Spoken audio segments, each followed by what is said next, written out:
Good morning, everyone, and welcome to our Women in Green Innovation event. I'm just going to give 1 minute to allow attendees to join the webinar session, as I see a number of persons are coming through. So we're just going to wait for 1 minute for attendees to join, and then we will get started.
All right, well, I will get us started.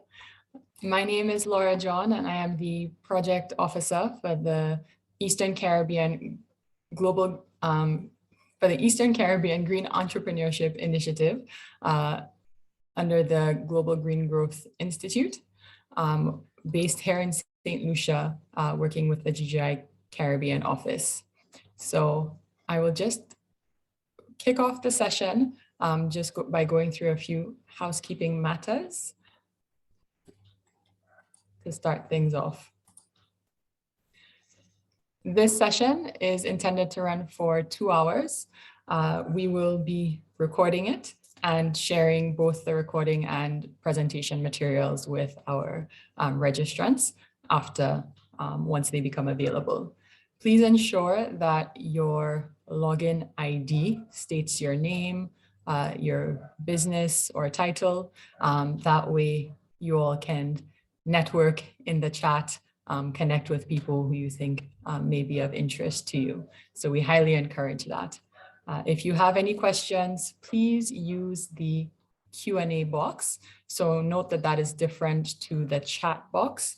That will help us ensure that we get to your questions. And finally, please ensure that your mic is muted.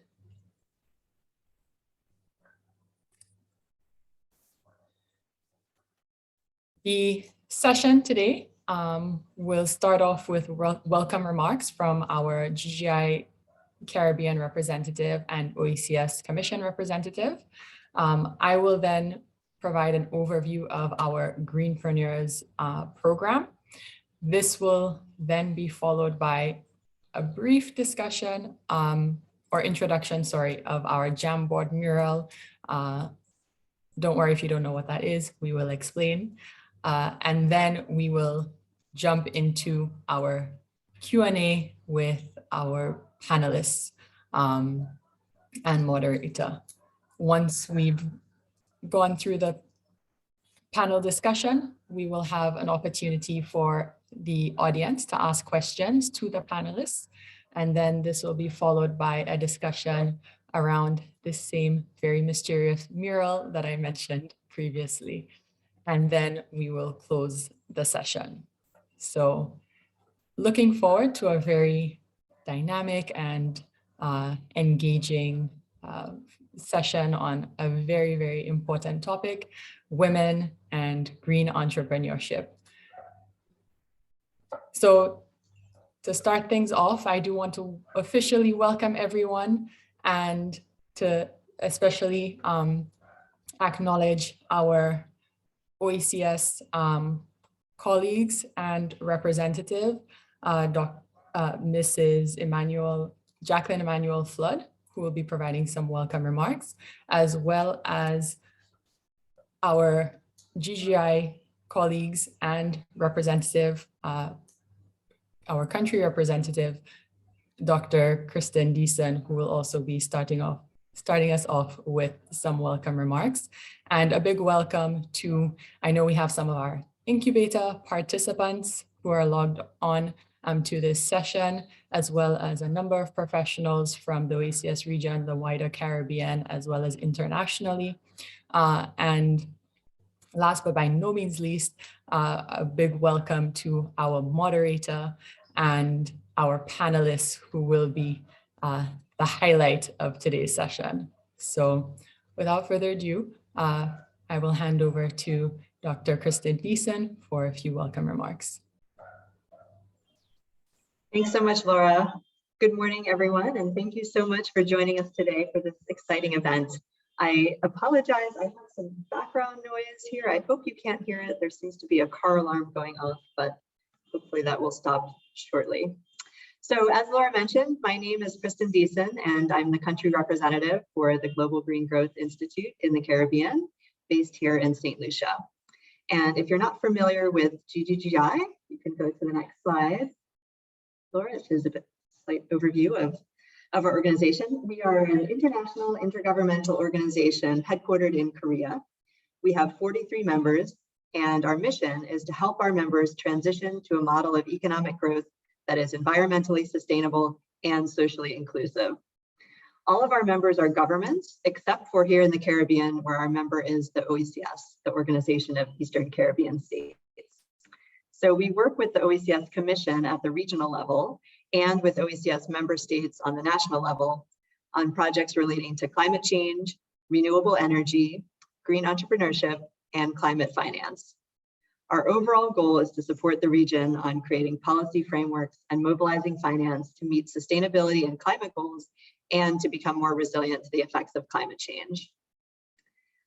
Last year, with the support of the Qatar Fund for Development and along with our partners, the OECS Commission and Youth Climate Lab, we launched the Eastern Caribbean Green Entrepreneurship, or Greenpreneurs as we refer to it, which is a 3-year program aimed at supporting green businesses and creating green jobs in the region. We believe that the private sector, especially small and medium-sized local businesses, will play a key role in meeting the region's sustainability goals. And we believe that women in particular will play a key role in creating and growing these small and medium-sized businesses, which is one of the reasons we have integrated a focus specifically on supporting women as part of our Greenpreneurs program. GGI as an organization strives to incorporate gender components in all of our work, not just specific projects. After all, it is a central part of our definition of green growth. When we say socially inclusive, a core component of that inclusion is making sure that everyone, including women, is supported to fully participate in the transition to sustainable growth. This focus is enshrined in our GGI Strategy 2030, as well as our gender and social inclusion strategy, and we have set a goal to address gender or poverty alleviation in 100% of our new projects going forward. So why do we have this focus? It's because we know that gender equality is a critical precondition for a sustainable future. We know that the barriers to political, economic, and social equality are deep-rooted and systemic. We know that exclusion and gender bias are often passed down through generations, and we know that ending cycles of inequality requires transformative solutions. Further, we know that women have been particularly impacted by the COVID crisis through job loss and through unpaid care burdens. At GGGI, we believe that achieving gender equality, primarily through investing in and supporting women, will lead to greater reductions in poverty, faster and more sustainable economic growth, and significant improvements in health, education, environmental sustainability, and quality of life. With regard to entrepreneurship, we also know that women tend to be more innovative in their business ideas and more likely to start a business with a green focus.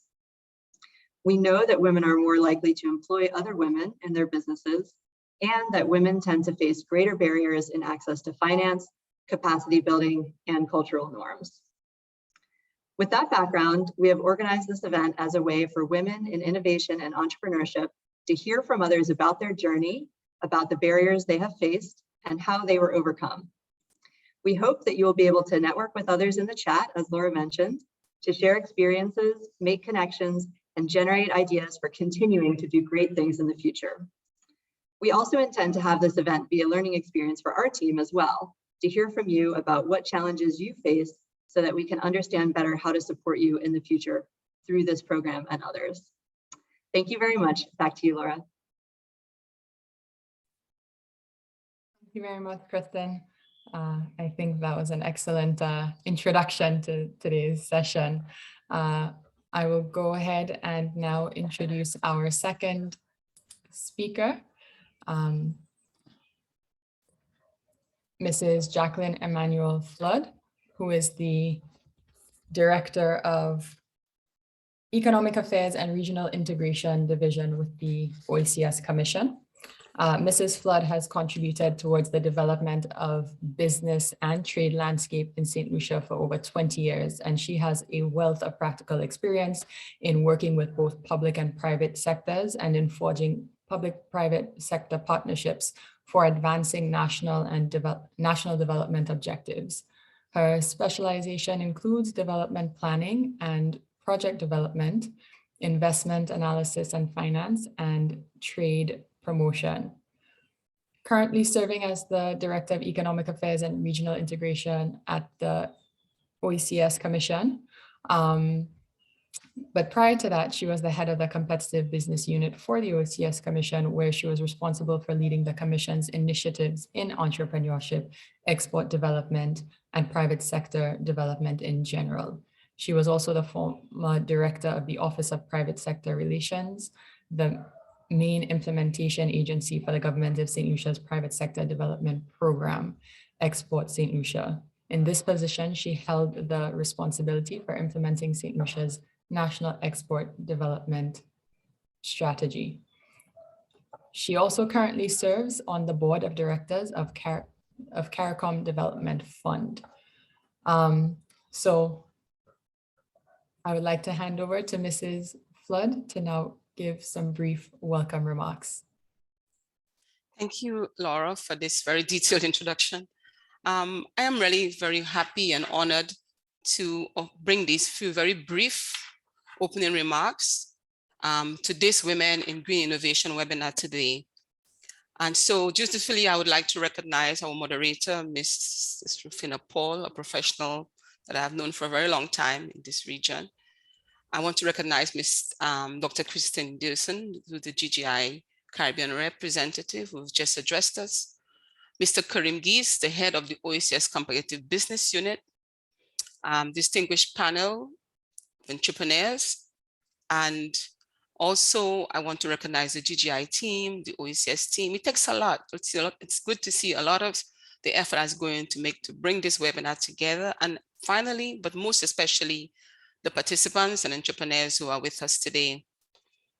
I will begin with an inspirational quote from Elena Percival, who is the Chief Executive Officer of Women Who Code, a global nonprofit dedicated to inspiring women to excel in technology careers. She said, "I realized that if I was willing to step up and be in the spotlight, I'd be able to make everyone else around me much more powerful as well." Today, you, the participants, are stepping into the spotlight to share and learn from each other's journey in the area of green innovation. This activity demonstrates the rich collaboration between the OECS and the Global Green Growth Institute in a partnership to support green entrepreneurs in the OECS region. The OECS Commission is pleased to be part of this webinar, which is intended to be a platform to allow women of all ages who are interested or already working in the green innovation space to exchange ideas and contribute to the development of their communities. The topic of gender equity and the empowerment of women is critical to our development agenda. In fact, the OECS, through its new strategic planning framework, is seeking to ensure that gender issues are mainstreamed in the organization's projects and activities. Moreover, our internal assessment and selection of projects weighs heavily on important cross-cutting themes like gender, innovation, and sustainability. While I am pleased that so many women are participating in this event, it would be remiss of me not to highlight some of the hurdles we are still trying to overcome as women in the Caribbean. Recent UN women's data suggests that while women have made strides in the professional world, there is still a gender pay and leadership gap in many of our companies. Women are still confronted with the challenge of succeeding in male-dominated fields while managing their personal responsibilities and serving to nurture our communities. The data from UN Women also indicates that women's employment is generally less diversified than men's, reducing their resilience to economic shocks. In fact, the data is telling us that during the COVID pandemic, the service industries in the region accounted for the largest share of women employment. Therefore, many more women were likely to be on the breadline as a result of lockdowns and travel restrictions. You can therefore imagine the impacts on our economies when women are unable to provide for their households. Another important data set we must consider is the number of women in the region who are leaders or owners of businesses. While the data suggests that there has been improvement in the ownership of businesses and more women are leading companies, we must also bear in mind there is still a lot of work to be done in achieving gender balance in the boardrooms of major entities. This is where you have an opportunity to make a difference and to change the complexion and profile of directorship and ownership in the region as you build your own companies. The reality of life is that growth and comfort do not coexist. This was said by Jeannie Rometty, who served as IBM CEO for many years. I think what she was trying to tell us is that the process of change and adaptation to create the equitable societies we all desire will be painful. However, we must be driven and guided by the sense of collective excellence to advance humanity. To conclude, I will leave you with this quote from Serena Williams. She says that a champion is defined not by their wins, but by how they can recover when they fall. I say this because you will encounter many challenges in this increasingly volatile, uncertain, complex, and ambiguous world. However, your resilience will determine your ability to recover from the shocks you encounter and succeed in your endeavors. As I leave you with these very few brief words, I wish you a wonderful and enriching session. As Dr. Gilson has said, is intended to share, to be a sharing experience, a giving on both sides, both for the team who are learning from you and from you, the women who are actually in the process of growth and development. I wish everybody the very best in this workshop, and I thank you for your attention.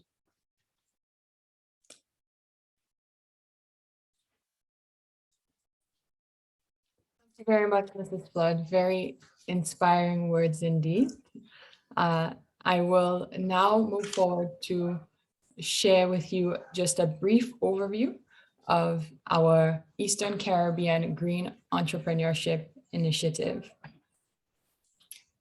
So as you can see from the current slide, the Eastern Caribbean Green Entrepreneurship Initiative consists of 3 core components: an incubator program, an accelerator program, and an entrepreneurship ecosystem component. So I will briefly touch on each of those while also providing some context. So the Eastern Caribbean Green Entrepreneurship Initiative, or Greenpreneurs for short, is a 3-year program that is funded by the Qatar Fund for Development and is specifically targeting green entrepreneurs in the OECS region, specifically Antigua and Barbuda, Dominica, Grenada, St. Lucia, St. Vincent and the Grenadines, and St. Kitts and Nevis.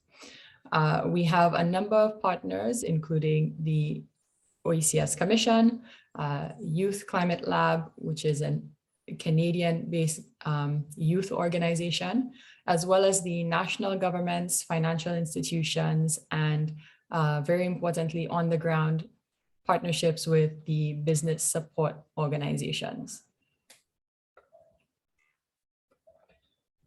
So as Dr. Deason originally mentioned, our goals are to help support entrepreneurs, green entrepreneurs in particular, with a focus on women and youth to help achieve national development and sustainability and climate goals.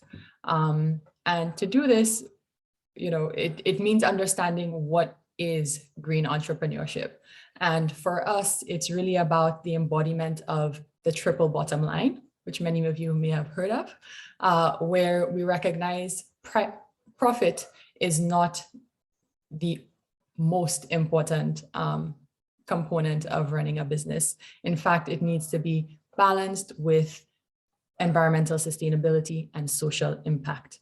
And so when we talk about a green entrepreneur or a green business, we're talking about a purpose-driven entrepreneur or business that is addressing environmental and or social issues through their business while also building wealth.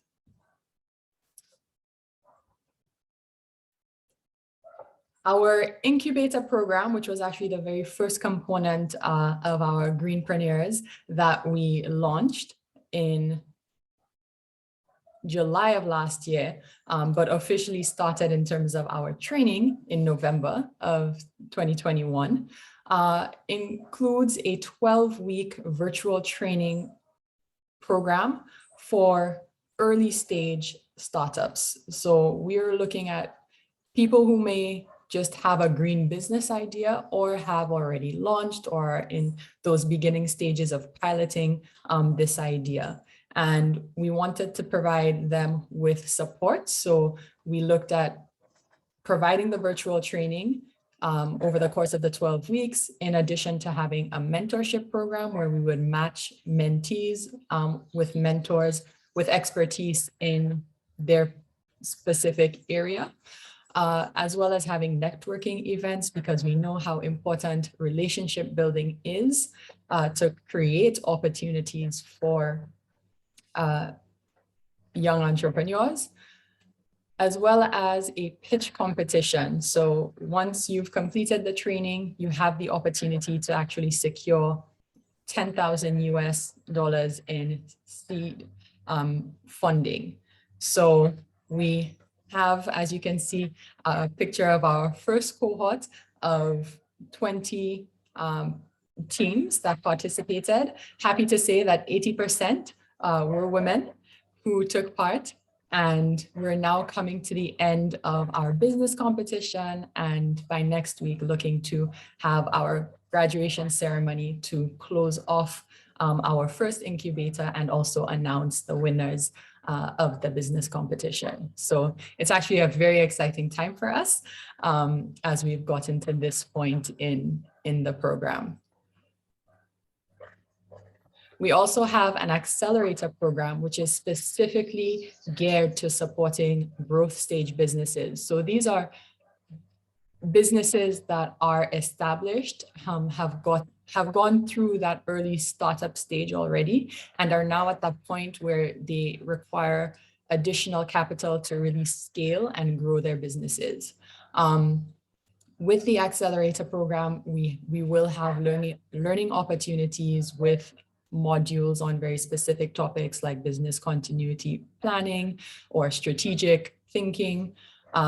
We will also, a key component is ensuring that entrepreneurs have the opportunity to be matched or meet potential investors. So having an online data room will help facilitate that, as well as networking and pitch events where they will have the opportunity again to meet with potential investors and other business professionals. And finally, a key component, which was recently launched actually on February 23rd, is specifically our interest-free loans program. So you can see the link to the application is up on the slide, and applications are now open until April 14th if you're specifically looking for an interest-free loan of up to $50,000 US. And finally, the entrepreneurial ecosystem. So here is where we're looking at sustainability of what the work that we're doing now, but beyond the 3-year life of the project. So it is very much focused on building capacity within the national business support organizations, providing and creating mentorship and networking platforms, and other regional support mechanisms that can really look to support our entrepreneurs in the region, particularly in the green space, because we recognize this is a newer concept and a different way of looking at the role of business. And so really just the goal here is to ensure, again, that we have mechanisms in place to support entrepreneurs in this area in the long term. All right, so that was a brief overview. I do also want to say that as it relates to the Incubator and Accelerator program, these are programs that we will be launching several times. So we do have another Incubator program that we will be looking to launch before the end of this year. So please look out for that, as well as the Accelerator program. Again, is currently running, but will continue to run in this second year and third year of the program, similar to the Incubator program. So moving on to our Jamboard mural, I would like to introduce and hand over to our GGI communications intern, Dija Hussein, who will help explain this Jamboard mural. Good morning, everybody. Being here today, so for today's event, we want to create a mural of information. Sorry, Dija, you're breaking up a bit. I will try to speak slowly.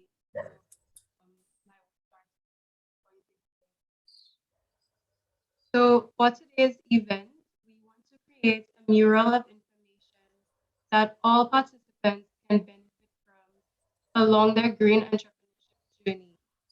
And the great part of this mural is that you, the participants, will be sharing the information needed, as we appreciate that we all represent different countries, sub-industries, and growth stages.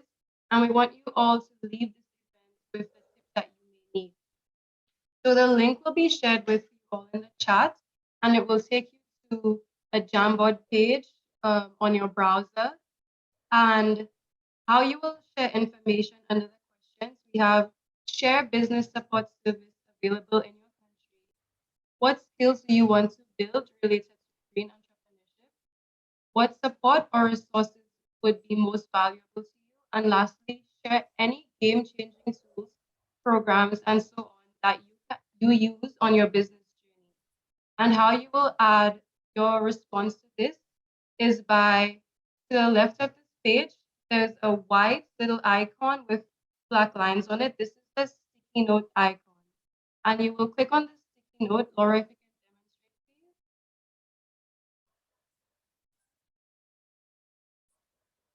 demonstrate, please. Hi, Dija. The icon above it, the white one with the black lines. Sorry, Dija, you're actually breaking up quite a bit. I think persons in the chat have indicated challenges in understanding what you're saying. So if you don't mind, I'll just continue in the explanation, and let's see if we can sort that out for the later segment when you come back. All right, thank you. Sorry about that.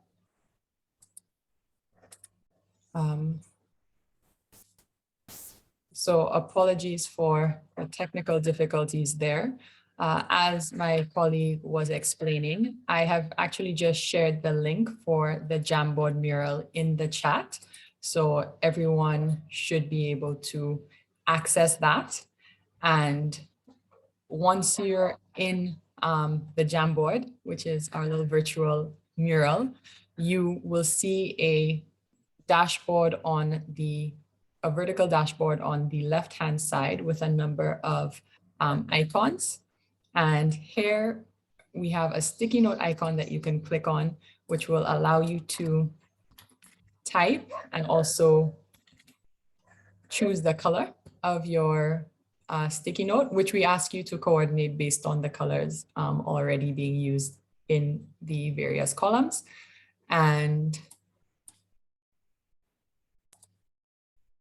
then you can just post your sticky note. So as you can see, I've just posted coaching here, and we have a few posts that were made previously just to kind of help guide in terms of the sorts of responses that we were looking for. But ultimately, the purpose of the Jamboard and this mural is really to provide very practical and concrete resources for all of you to reference, an opportunity for you to share so that you can actually gain some practical benefit and learn from what other people have either experienced and are sharing on the board, or in some cases, as Dr. Deason indicated earlier, it'll be a good learning opportunity for us as the team, the GGI team, to learn and better understand what the needs are as it relates to entrepreneurship, innovation, and women's needs in the green business space. So please, throughout the session, we're encouraging you to continue contributing to the Jamboard, because we will share the final mural towards the end of today's session so that we can have a little bit of a discussion around some of the contributions that are made.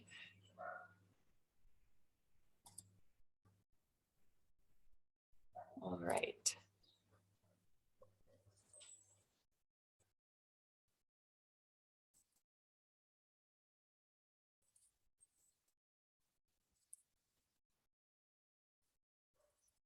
So I will go ahead and continue with our agenda.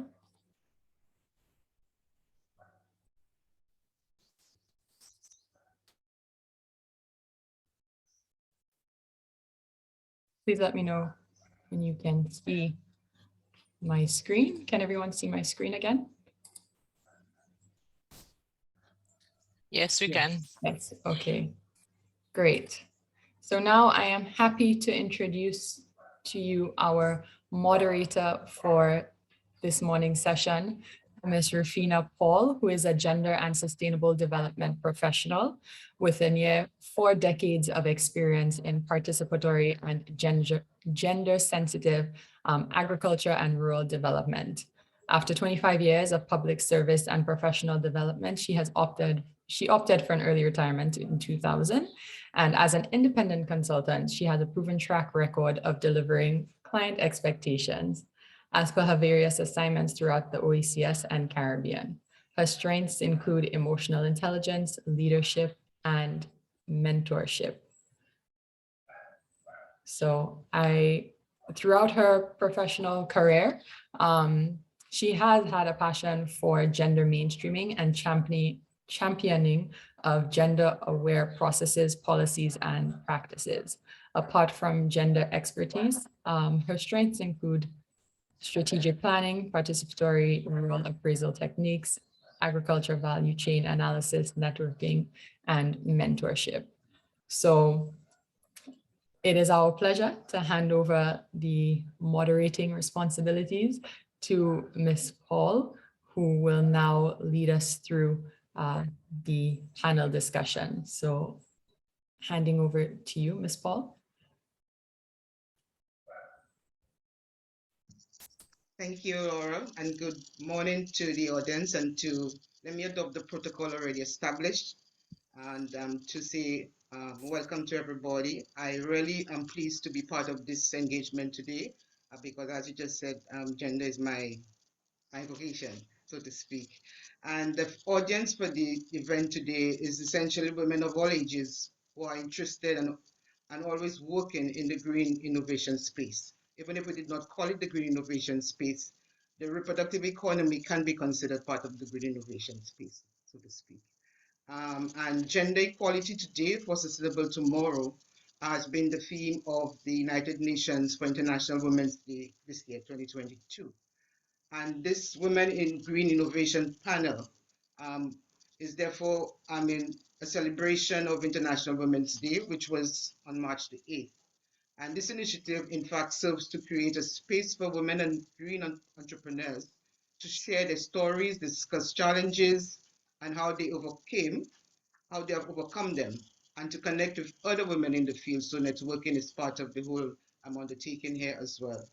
So the event, therefore, is in recognition of the contribution of women and girls around the world who are leading the charge on climate change adaptation, mitigation, and responses to build a more sustainable future for everybody, for all of us.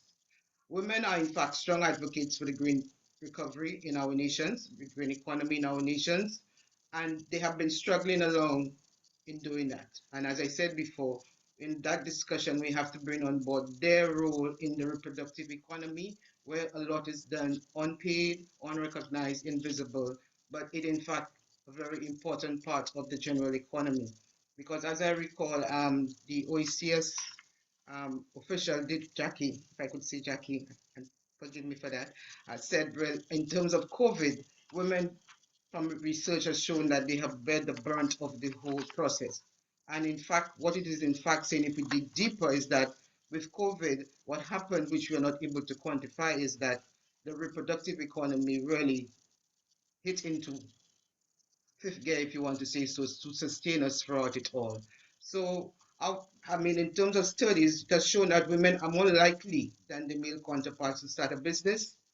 And what you found is that in terms of COVID, many women had to find alternative means to develop some level of income to support the families and to keep life going on in spite of the challenges of COVID. And in that regard, they play an important role in helping national economies transition from development or developing to innovative, and also in terms of a knowledge-based approach in terms of what has to be done. Um, in the Pacific and the Caribbean region as well, there are brand new ideas in terms of how this can happen. There are technologies and products which bring to bear in terms of how we can harness old or traditional ideas in new ways, such as reintroducing traditional culture and indigenous ways of thinking into the market space. And so you can begin to look at these normally non-traditional ways of doing things, which have been ways of survival, bringing it into the market as a service or product that can earn an income for persons moving forward.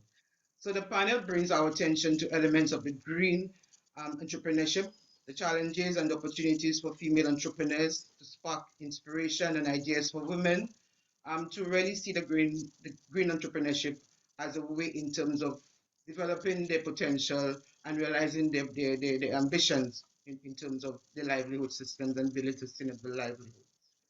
So the attendees, the participants here today, will be introduced to elements of the green entrepreneurship and the DGI work, the work that DGI has been doing in the region.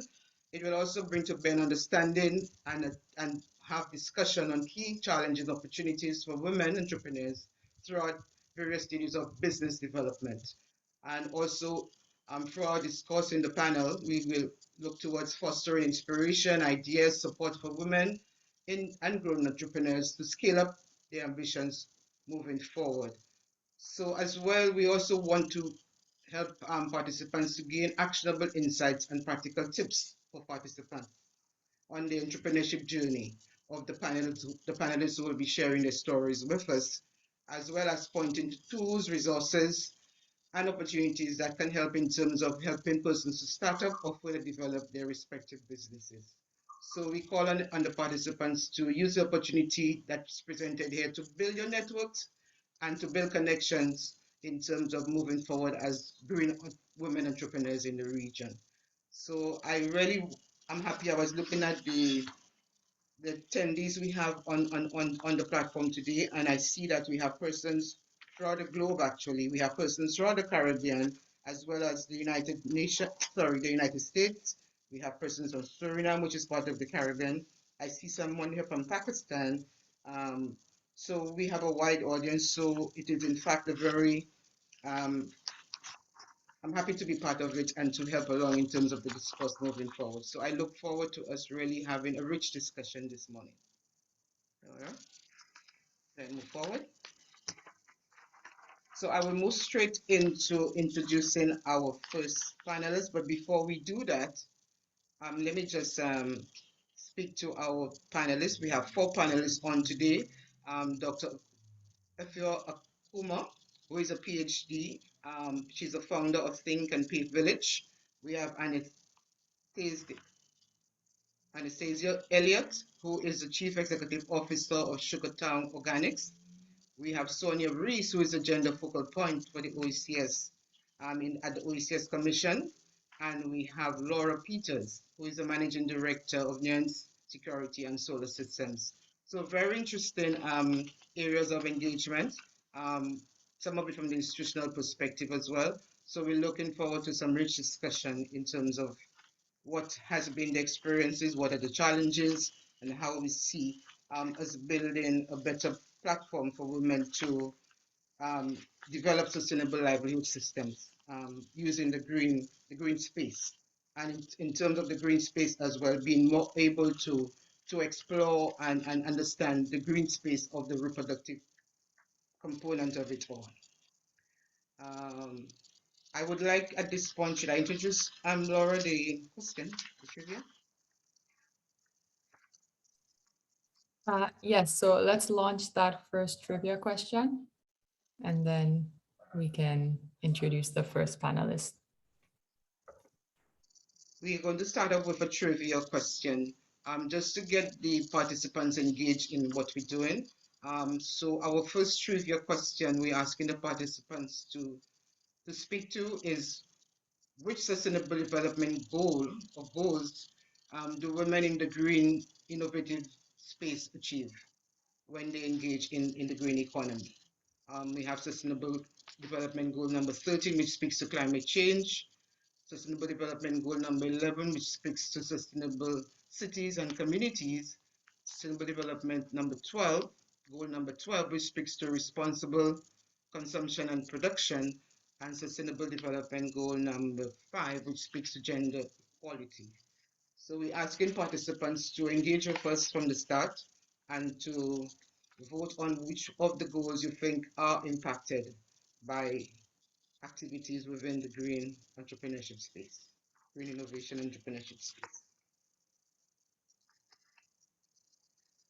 So while you are doing that, I want to introduce our first panelist, who is Dr. Efio Akuma, who is a PhD person. Dr. Akuma she returned to Grenada with her family 5 years ago. She's a professor of sociology and has a focus in the well-being and success of African descendant people throughout the diaspora.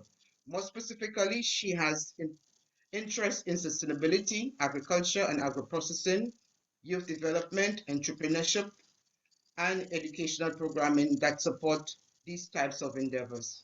She has facilitated and participated in workshops for empowerment of local communities and has been teaching at the collegiate level for over 15 years and is also a certified organic farmer.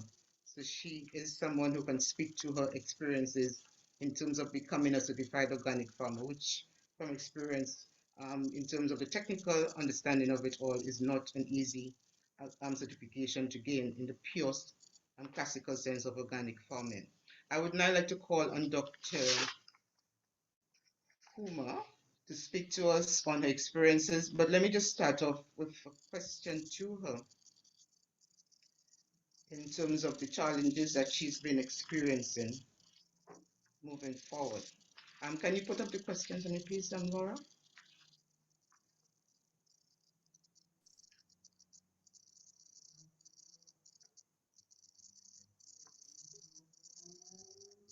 Hello? Would you like me to begin? Yes. Sorry, I don't actually have the questions up on the. Yes, you will need to put them up.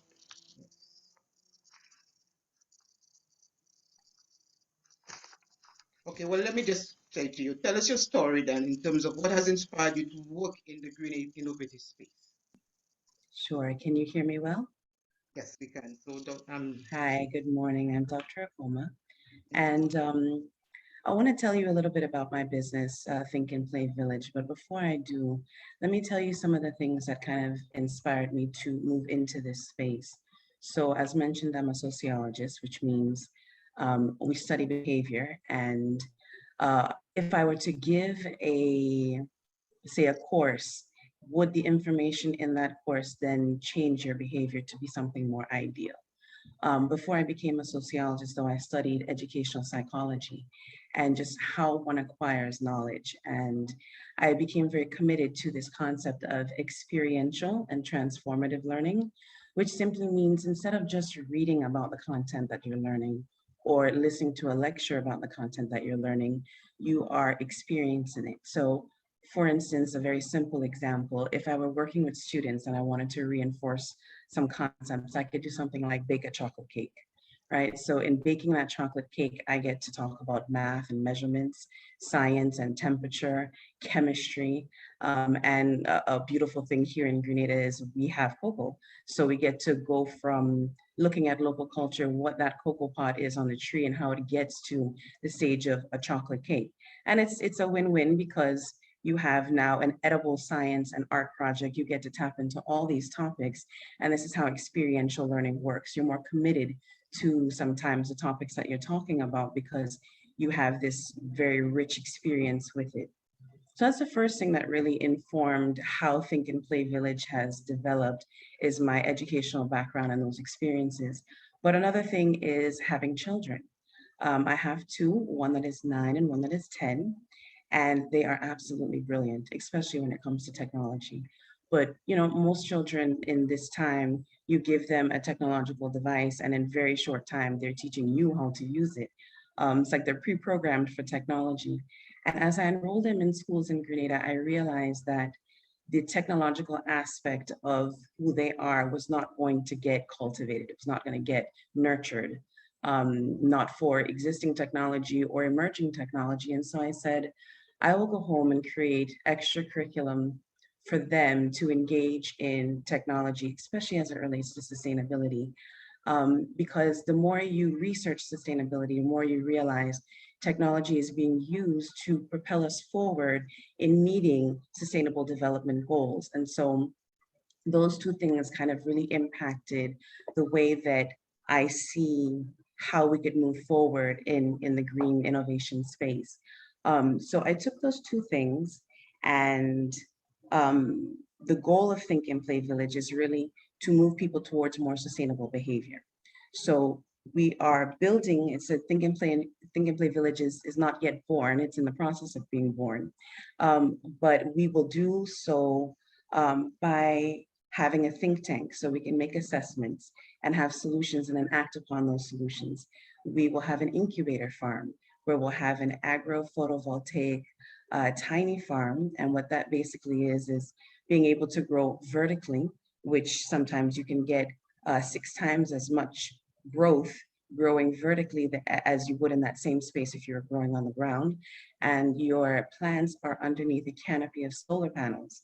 And the solar panels are keeping the plants cool, which then requires less water. And then the plants evaporating is cooling the solar panels, which increases their efficiency. So we would have interactions with the incubator farm. We're going to invent interactive, dynamic, immersive classrooms that are indoor and outdoors, with things like 3D printing, coding, gamification, virtual reality, augmented reality, blockchain technologies, a lot of things that a lot of Grenadians aren't aware of or don't know how to get engaged in. If you think about creating a space like this, where an individual has the opportunity to engage in all of these things, how that could elevate the individual, what the impact would be for the country, how we could elevate the country. And then think even further, if there was a Think and Play Village in every island in the Caribbean, what it would do for the region to give people access to expand, explore, and to be innovative. So that is how we are looking at Think and Play Village and building. Thank you, Dr. Akuma. I was really thinking outside the envelope and outside the box, really, in terms of bringing on board new approaches in terms of persons thinking in non-traditional ways and using what the green space we have within our reach to really achieve some of the things that we dream of achieving really and truly.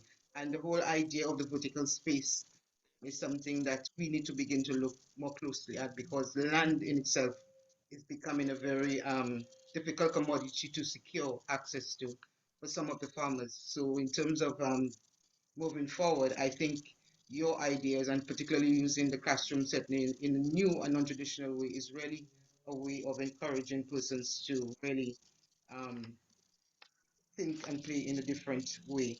I just want to ask, in terms of developing your initiative further, what did you wish to know in the beginning of your green entrepreneurship journey, especially as a woman entering this space from the diaspora? What Right. key challenges did you have to overcome in terms of creating that new Thank initiative? you for that. Whenever you start any new venture, you inevitably have more questions than answers. And I think there's still questions that I don't even know that I need to know right now because I am in the very beginning stages, right? But I just completed the GGGI Incubator Greenpreneurs program, which was essential to helping me understand some questions that I would have and answering a lot of questions that I had, it was a phenomenal program. And the importance of a panel like this, being able to use the Jamboard to share resources. Oftentimes, women exist on the periphery of some of these resources as we try to build and create and innovate and merge into areas where they're more male dominated. Being able to bridge that gap of information, those resources, really will increase the percentage of success for those of us that are coming into this that don't have access to that. But I think one major question that everyone has that I wish I knew more, and as of today, we will know more, is where is the money coming from, right? Where is the funding coming from? There's so many brilliant ideas that never get started because people are worried about where will the money come from, or they don't know where to go and get it.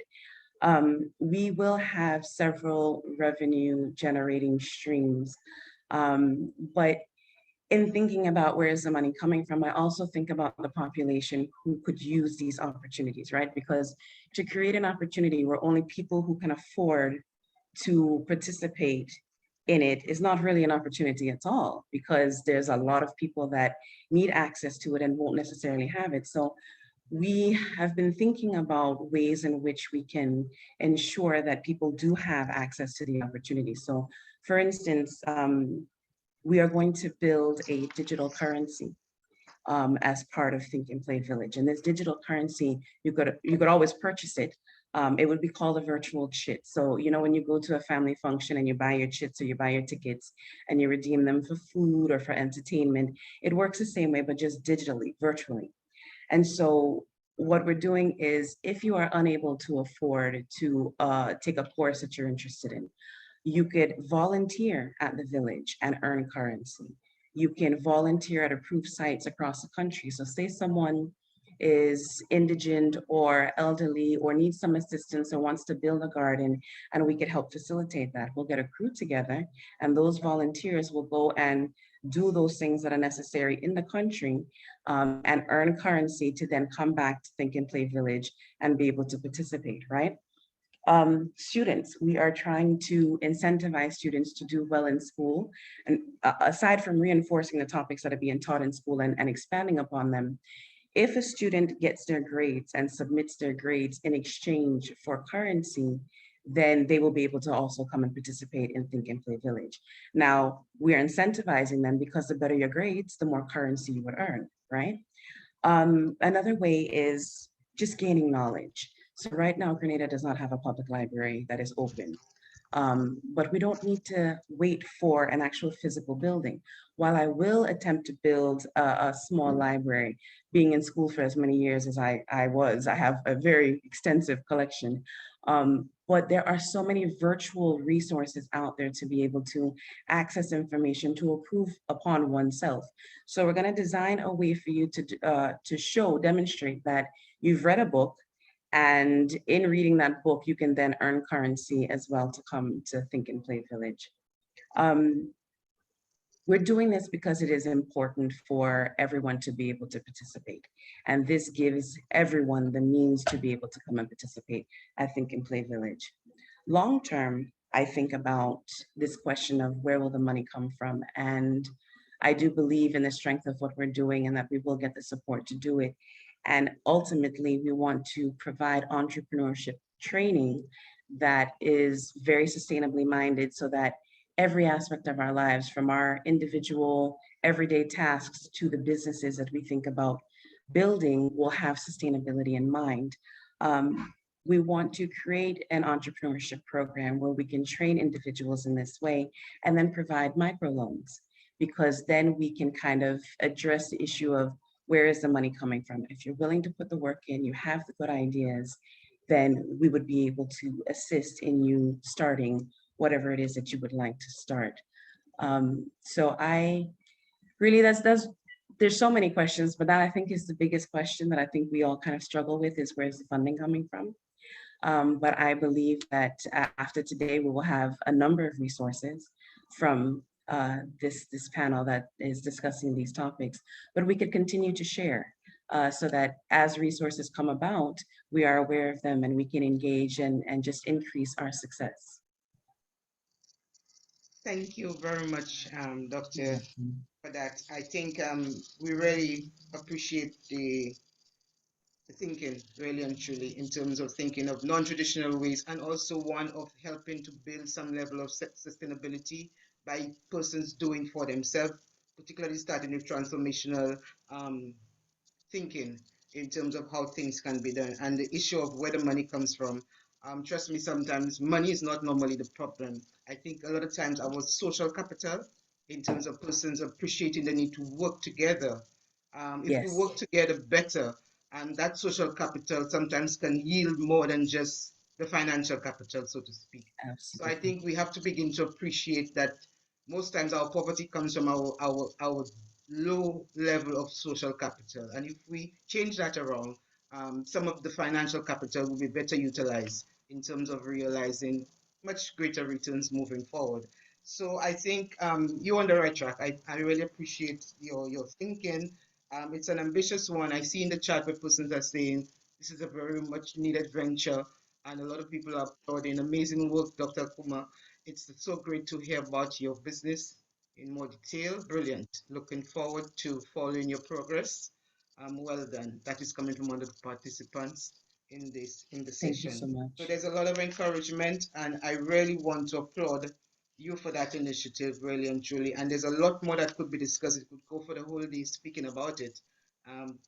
Comments are still coming in, great work. So thank you. Think and Play Village is really a way to go, really. And I think it's something that all of us in the Caribbean can look to in terms of customizing for our localities, in terms of seeing how best we can begin to generate enterprises that are more self-reliant and also empowering, particularly to women, and also empowering insofar as reducing the reliance that we tend to have on external assistance. Sometimes if we look deep, we can't help ourselves to get out of the but sometimes we are blinded by the custom of looking for an external assistance. But if we look deep in terms of the things we do not use, a lot of dead capital around us that we sometimes do not make use of, and particularly in the social sphere. And if we do that better, we probably can become a little more self-engaging, self-sustainable moving forward. So I really applaud you for the initiative, and we're looking forward to rich discourse when we get into our plenary discussions with the participants. But we are moving forward. We are on our head now, and we want to move into and progress with the program, which is a very packed one. And moving forward, we want to introduce our second panelist, who is Anastasia Elliott. She's the Chief Executive Officer of Sugartown Organics. And we also will be launching a trivia question looking at what percentage increase in women in the labor market as regards productive reduction in the Caribbean and Latin America. What percentage of, sorry, let me read that again. By what percentage did an increase in women in the labor market reduce poverty in the Caribbean and Latin America? So the question is asking, women getting into the labor market help to reduce poverty in Latin America and the Caribbean.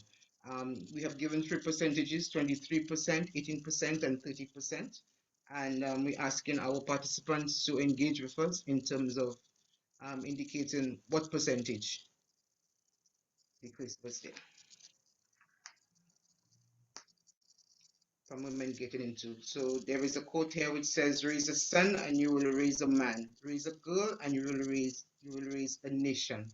That's from a World Bank report which underlines the truth of the adage, and it shows that increasing female labor market income contributed to, I will not indicate the percentage, reduction in extreme poverty in Latin America and the Caribbean. So we're asking panelists to indicate, and then we will come back to see how well our participants did so. Feel free, you are on the web, you can always Google it and you will get the answer there as well. At this stage, I want to introduce our second panelist in the person of Anastasia Elliott, who's the Chief Executive Officer.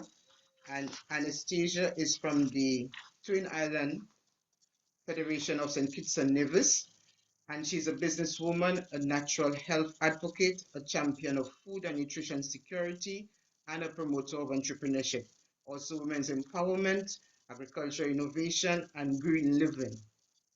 She has had several careers to date in journalism, and despite her many careers, her constant has always been entrepreneurship, a field she delved into at a very tender age.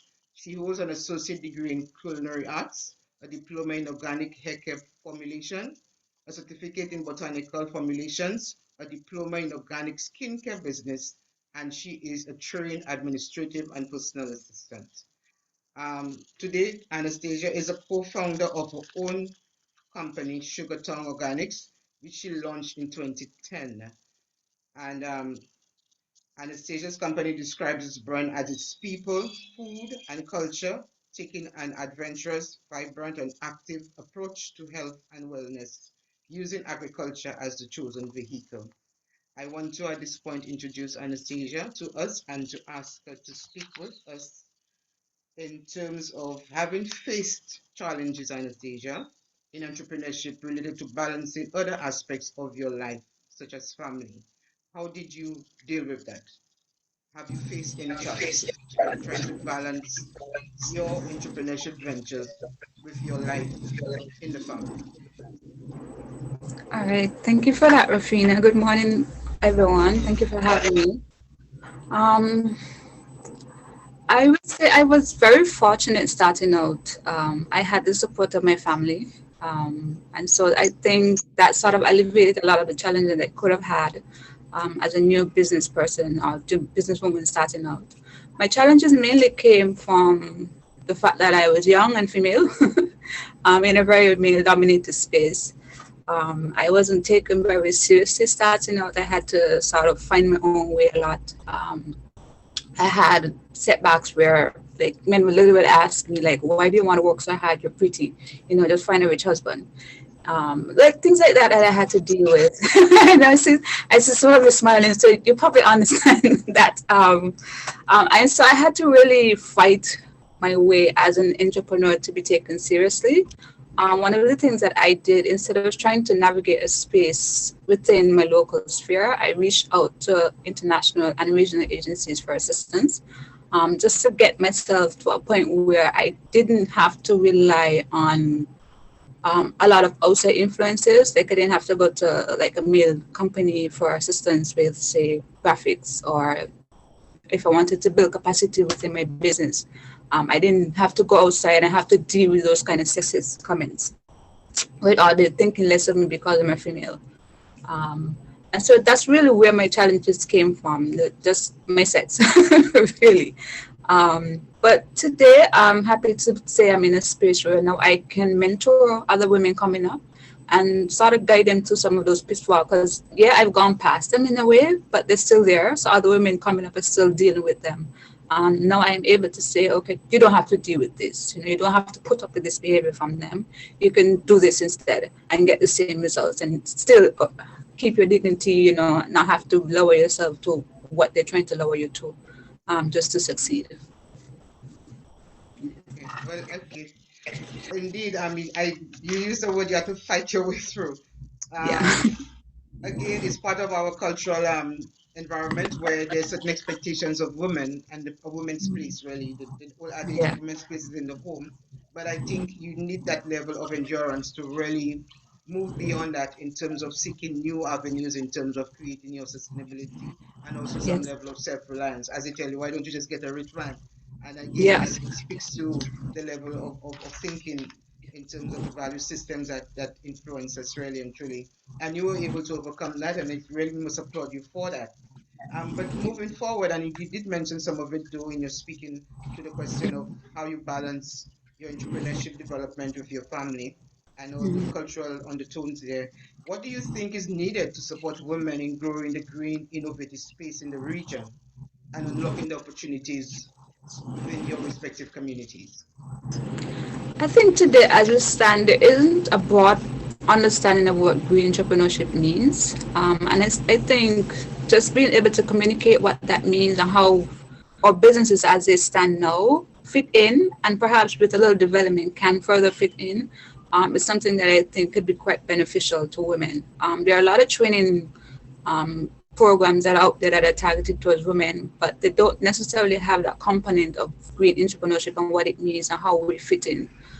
So I think just being able to engage women in that aspect and teach them, like, this is what green entrepreneurship is, this is what you're doing, this is how it fits in, or, just being able to support some of the ideas that women have, because they have a lot of ideas. It's just not very easy for them to execute because of the challenges that women face in the Caribbean space when it comes to being able to start business or even enjoy business. Yes, it is really and truly. And as you said, we just need to try and support really and truly.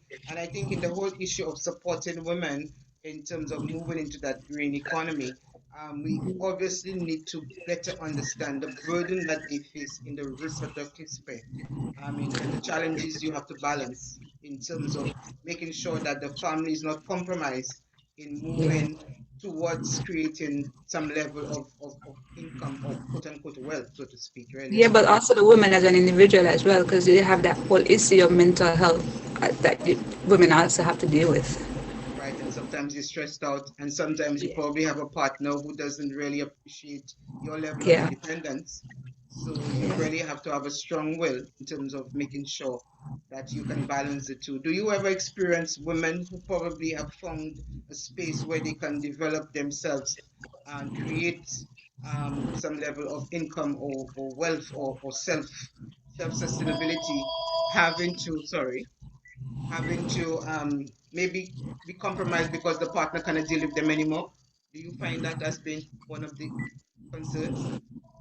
That is a concern. I've seen spaces pop up where women can, as a group, come together and have almost like what's that word I'm looking for? Like they're speaking to, instead of going to a professional psychiatrist, for instance, to have conversations where they're in a group space where they can talk to each other, rely on each other, and really just hash out problems that they might be having. I've been fortunate to be a guest speaker in some of these spaces and just be able to hear some of the issues that women, I mean, sometimes they're pretty young, they're just out of high school, just out of colleges, and the problems that they're facing, and me as a woman, I'm like, but you're too young, to be having to face something like that. And oftentimes it's coming from their parent, maybe their dad or a boyfriend. And it's just hard to see and to have to know that women still are experiencing such things, but also how heartwarming for me to know that spaces like that exist. And I can, as a businesswoman, go in and contribute to a space like that and be able to guide others to just be able to boost themselves and just find a different way. I mean, as women, we have to be quite innovative in how we handle things, right? So it's just, I don't know. it's sad what we have to go through. Yeah, yeah.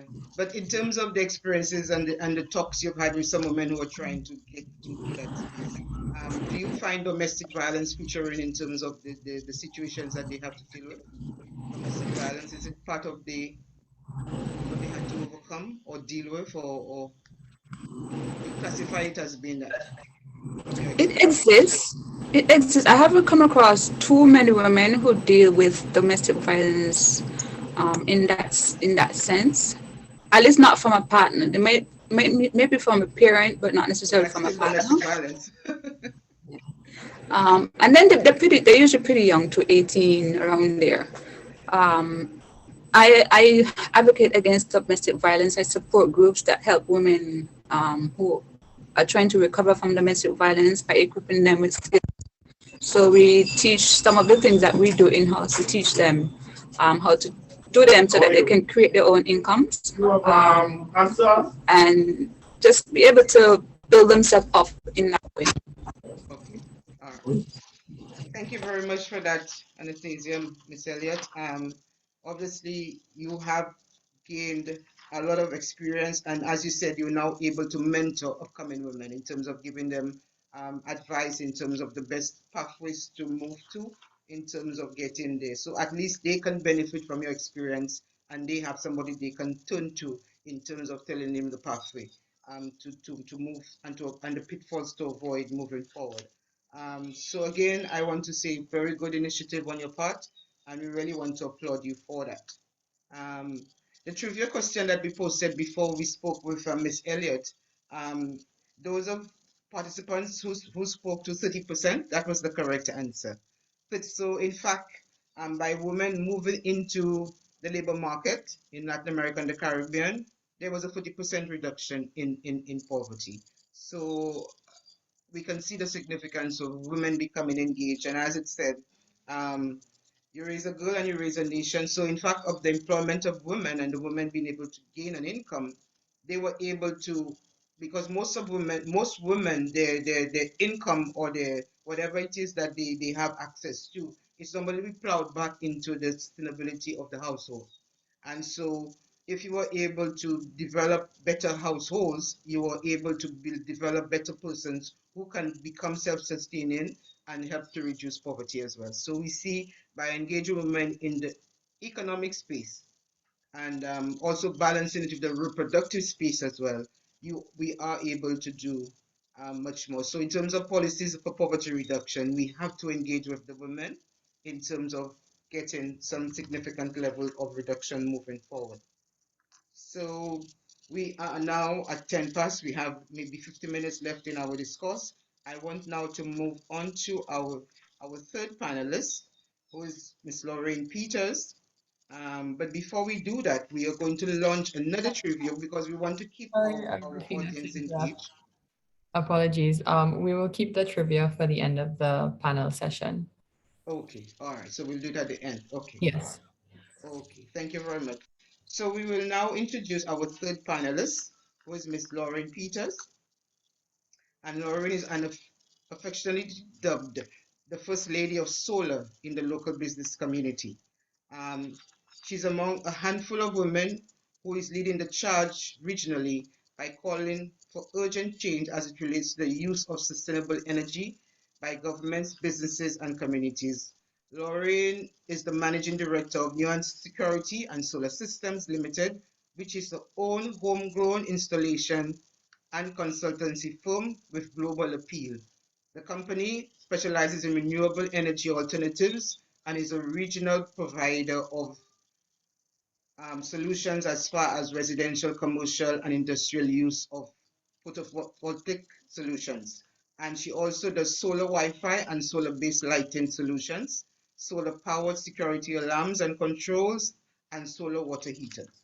She's a former technician in electrical engineering and instrumentation at a firm which was based Aquila Metal Rod Mill and TSTD. If I say out all, you do not know where it belongs to. So she is a suitably qualified and passionate about electrical engineering technology, photovoltaic designs and installation of the same. So she's a person who is very but has a passion for renewable energy. And we obviously looking forward to her experiences in this whole panel that we have today. And most importantly, her company is a personal commitment and statement about the fulfillment of the United Nations Sustainable Development Goal, resulting in a more resilient and secure future for Trinidad and Tobago. She's especially vocal about the Sustainable Development Goals number 1, number 7, number 5, and number 11, which speaks to the eradication of poverty, reduce gender inequality, especially in the context of violence against women and girls, affordable and clean energy for all, and cleaner, greener cities. Her company's growing focus on renewable migration is a public education campaign that aims to inspire, educate, and empower households and communities across the region, particularly those that are most vulnerable. So we have somebody with a passion for renewable energy, and also as far as being focused on impacting on the Sustainable Development Goals number 1, 7, 5, and 11, which you mentioned as far as poverty, gender equity, clean energy, and greener cities. I want to begin our discourse with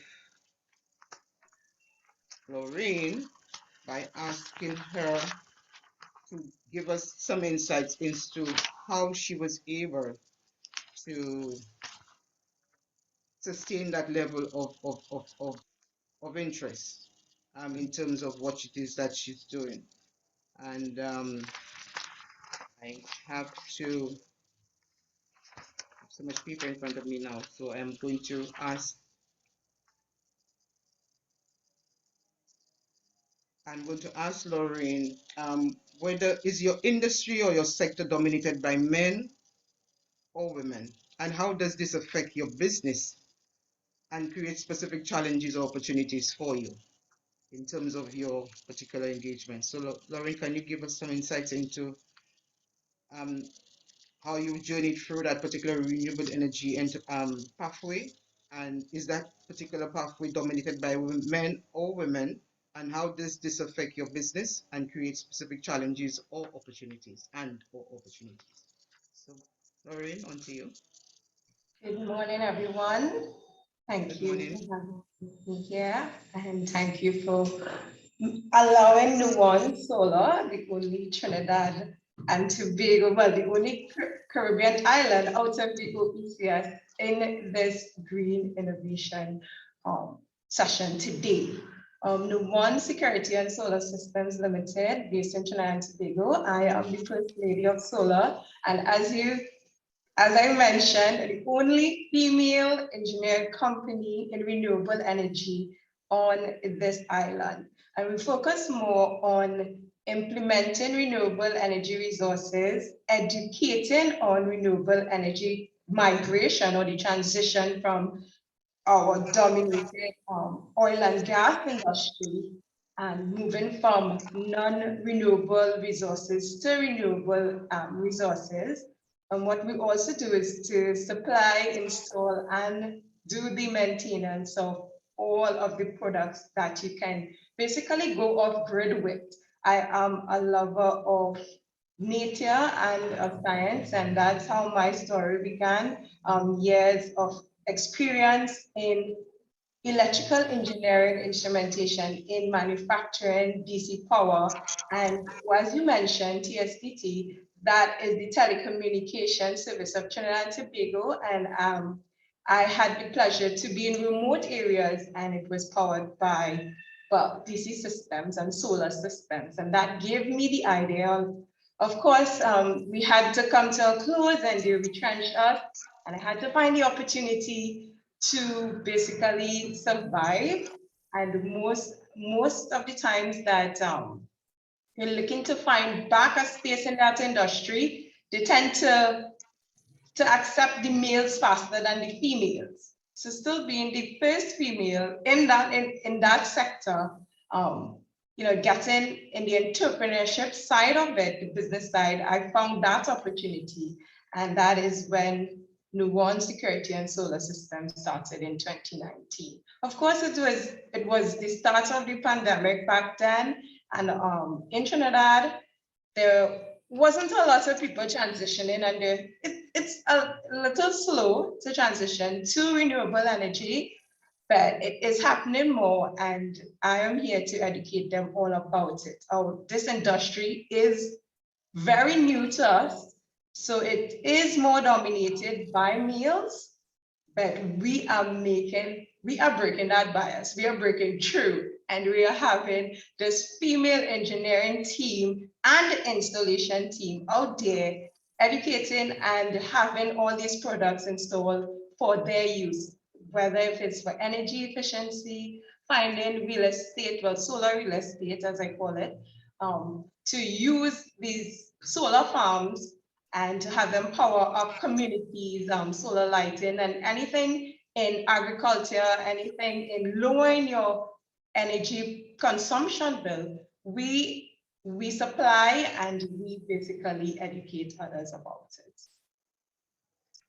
Great initiative, and you're really breaking the boundaries, really and truly. So your team is all female as far as engineering and all female as far as installation. Well, we have definitely the administration team, the engineering team, and some of our installers are female. When it comes to these heavy equipment, I must say, if we have some extra hands and extra muscles, no problem, but we definitely need the male support. When it comes to that, these batteries are over 150 pounds, and I mean, the gym could only do so much. So, there is a blended part when it comes to the installation team, but when it comes to the technical side and programming and all those stuff, the interesting part, the technical part, the females do get their chance to shine. So even though there is the division of labor. What's that? There is the division of labor. There's some things we definitely need the partnership for. Definitely. And even though there is a transition now with a lot of people here in our country going into using these solar systems, I definitely see the interests of women, single parent home families, or a lot of women are purchasing the equipment because they realize that, okay, this reflects on my spending, this reflects on my consumption, this is the better way to go. They see the benefits of going into renewable energy and following all these sustainable goals. So it is very, very non-traditional area, and you're really charting new water, and obviously the women are definitely looking on, and they will soon join, I guess, in terms of and renewable energy is an area we have to really step up the momentum in terms of getting person to transition, as you were saying, and make the migration from the normal traditional oil and gas into other forms like solar, particularly in the green space, really and truly. So that's very good. But tell me, Laura, in terms of what resources did you find most useful in your entrepreneurial journey? Did you have mentors? Who were they, and how did they find you? How did you find them? Did some of them find you, or did you have to go finding them? Who were your mentors? I definitely had to seek high and low to find some of these mentors. And it wasn't in renewable energy. Basically, it was a hub. It's called Academy for Women Entrepreneurs. It is a entrepreneurship hub that we come together and they teach us about business and how to grow your business, regardless of what industry that you are in. So it was a safe place for women to come together and share their ideas and work together to, of course, build their dream, regardless of whatever business it was.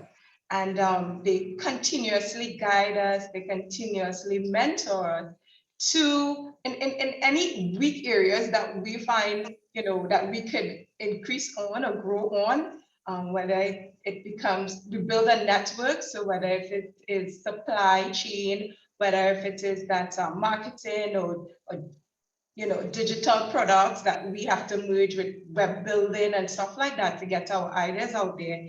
That that an entrepreneurship hub for women was definitely a great impact and really made changes for me as an entrepreneur, because I transitioned from having my business at home in my bedroom to now having a showroom, because I don't know for the rest of the Caribbean, but I feel like the Caribbean people like to feel, touch, and see everything. So I couldn't sell them this new idea or to implement this new idea at home and spend their money if they don't see the equipment.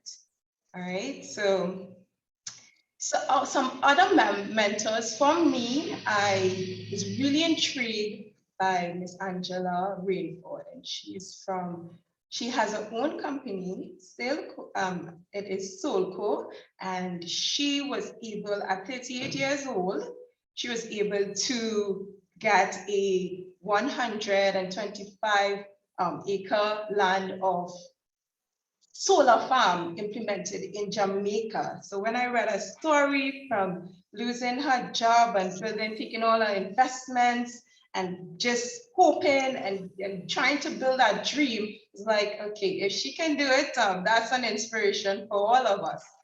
So I'm like, all right, well, if Jamaica making the transition, definitely Trinidad will make the transition with the legislation, and I would be one of the female entrepreneurs that will charge, what is happening, and it will charge that transition into renewable energy. Okay, great. So the mentor out of Jamaica with the 100-acre solar farm, did you meet her in person or you all did virtual connections? I just read a story. I would be excited to meet her soon one day, and I would, it was just reaching out from LinkedIn, reading her story, some kind of calm and energy personality. It was like, yeah, just her story alone, I connected to what she went through and what I am going through. And I think a lot of females here who are in this business trying to find the solutions, at least you've seen someone that, going through that change and you're able to do the same thing. It is a resilience of not giving up. Yeah. And she's documented the story as a guide for person. So again, documentation sometimes helps in terms of giving support. So Definitely. you can mentor by giving persons your experience through a documentary, whether it's a book or it's a blog or whatever. These That's things correct. will help. Legislation-wise, have you all changed the legislation in Trinidad and Tobago? We're getting there slowly but surely. I mean, there is a more demand on the grid, and then with everything that's happening with oil and gas, and of course, we are with the Paris Climate Agreement, and we're looking to have our goals by 2030, at least 30%. If it's not just only transitioning into renewable energy, but including electric vehicles, e-mobilities, and any other ideas, hydrogen fuel, any other ideas that would help us lower carbon emissions as a country on a whole, you will start making small steps for that legislation to happen. Okay, but in the island of oil and gas, it's pretty much of a climb, huh? That's Trinidad and Tobago, where oil and gas is a natural resource, so to speak. So Yes. I must say that we really applaud your tenacity in terms of that particular journey. And obviously, through this panel, I'm sure there are participants on board who are inspired by your journey, and you may be getting some calls or maybe getting some. So the email address is right on there. So whoever wishes to reach out to Laureen, her email address is there as far as renewable energy. And we did post the email addresses for the other panelists as well. So persons who wish to engage with them can shoot them an email and they can get assistance. Having said that, we will launch the trivias at the end of this session. And I want to thank you, Laura, for sharing your story. I think you must applaud you go into that area of renewable energy and trying to see how there could be that migration from gas and oil into renewable sources like solar and by the areas of that, but you're more focused now on solar, the solar energy. That's your area of focus. Laura. Okay, thank you again. And I want now to move to speak with Sonia Rees, who is the OECS gender focal point at the OECS Commission. Sonia comes to us from the island of Trinidad and Tobago as well. She's born and bred in the southern city of San Fernando, and from an early age, she loved to organize books and papers, which led her into the field of librarianism, and then in the information services. Ms. Rees is at heart an information professional. She has a passion, which she's looking to fulfill at the OECS Commission as the Information Management Officer in the Program Management Unit. She ponders about the way information continually shapes our lives in various forms and fashion. Her philosophy in life is to appreciate life in moments as it all goes so quickly, laugh at the funny things, and as best as possible to perform well in all of its aspects. So we live life in the moment, and moving forward with this particular moment, I want to ask Sonia, as someone supporting businesses in this space, how do you personally define green entrepreneurship, and what role do you think culture and intersectionality plays in innovation? So, Sonia. Yes, thank you, Ms. Paul, and thank you for my other panelists. I am certainly dwarfed by your achievements, your gumption, your courage. As you see, I have opted for traditional employment. You know, I am so floored by the achievements of my colleagues here. I'm amazed. I'm just shaking my head and smiling. I'm like, wow, yes, you know. But just to bring the discussion back in terms of the question that you asked. Now, for me, in terms of green businesses, basically it's traditional commerce or business, yes, but within a green sphere or green thinking space where there's a usage or practice of green, you know, sustainability practices, either producing a green product or being conscientious of the environment and also the social impact that we have, because everything we do as we step out as a human being, we impact the world. And sometimes in the past, a lot of businesses would have impacted, but they would have impacted negatively in terms of environmental, social, because they've studied the bottom line. And also for me, green business means long-term with a preservation in mind, and that's sustainability in mind. And as I said, you could be producing a green product or in a green sustainable way, or just producing a particular product, and it may not have, you know, to do with the green practice, but you know, it keeps the environment and also the social impact in mind. Now, for the Caribbean, in terms of intersectionality, now there's a lot of literature about intersectionality from the global North America, the UK. But I think for us in the Caribbean, what is special here, intersectionality would be issues that would affect our role as women, our role as not being males. And when we talk about women, we talk about also, we want to think about the non-binary persons who are vulnerable, you know, vulnerable groups and so on. So for me, intersectionality for the Caribbean is specifically culture in terms of how we do things. Remember, most of us came from either maybe Africa, Europe, and then we adopted to our, you know, situation here. So culture, religion has a big part to play in the Caribbean, as we know, and also class, which speaks to, you know, economic access and control over resources and so on. So for me, intersectionality plays a big role where in terms of innovation, we have to take what we know now, adopt it to us, because, you know, sometimes us Caribbean people, we like to see what the others are doing and just try to adopt it straight, but that doesn't make us unique. And we have that uniqueness. People come from all over to Carnival, they come to, to look at the beaches and to be part of the island experience. And it's not because we have what they have. We have something unique.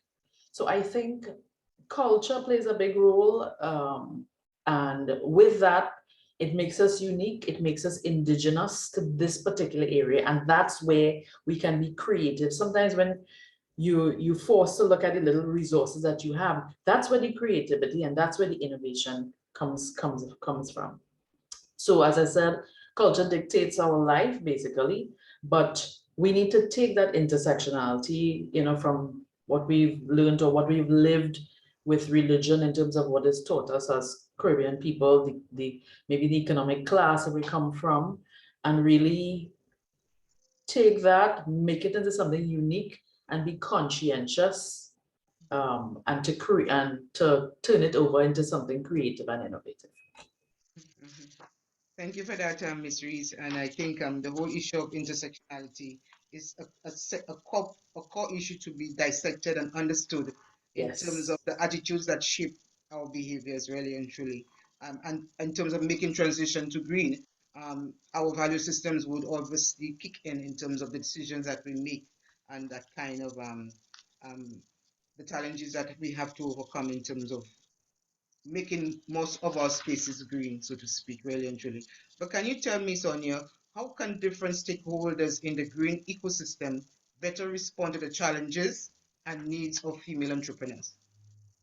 Okay, so I was pondering this question because as female entrepreneurs, we hit with two things. One, you enter in that entrepreneurship space, which is not an easy space. As I said before, I opted for traditional employment because that entrepreneurship space, you face a lot of risk, and you have to, step out on your own and have that self-talk every day, to stick to it, to be courageous, to be conscientious, and to work constantly.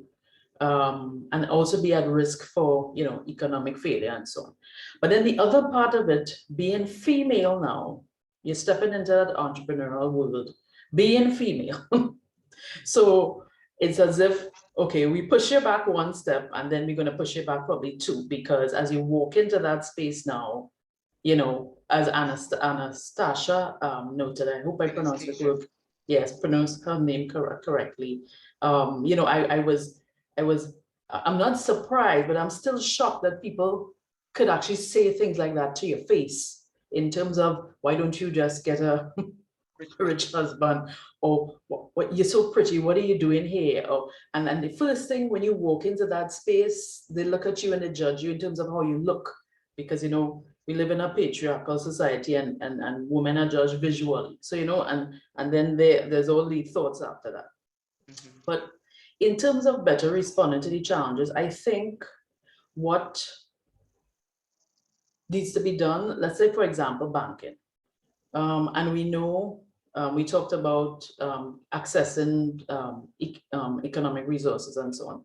Sometimes I think because the bank is so rigid, and we can't fault them for that, because of the kind of nature of work that they do. But sometimes I think they could craft products for specific users or customers, for example, female entrepreneurs.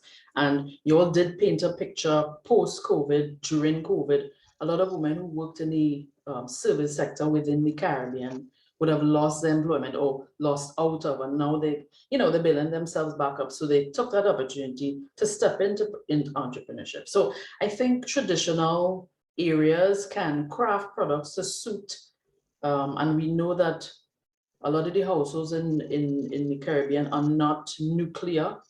There's generally a male missing, or lack of a male presence, and it's generally a single parent, woman-headed household, where the woman is expected, as Rufina, as you noted earlier, the reproductive role is there, it's still there, but that productive role, we need to get out and go and get some money to take care of the reproductive responsibilities that we have.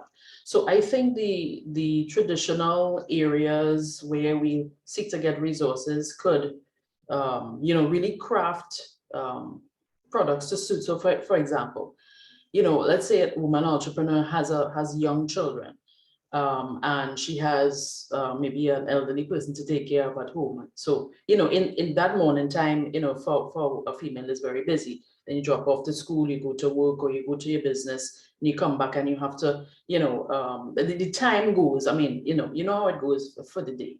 So maybe, those traditional areas where we seek to access resources could meet us where we are. And during the day may not be a good time.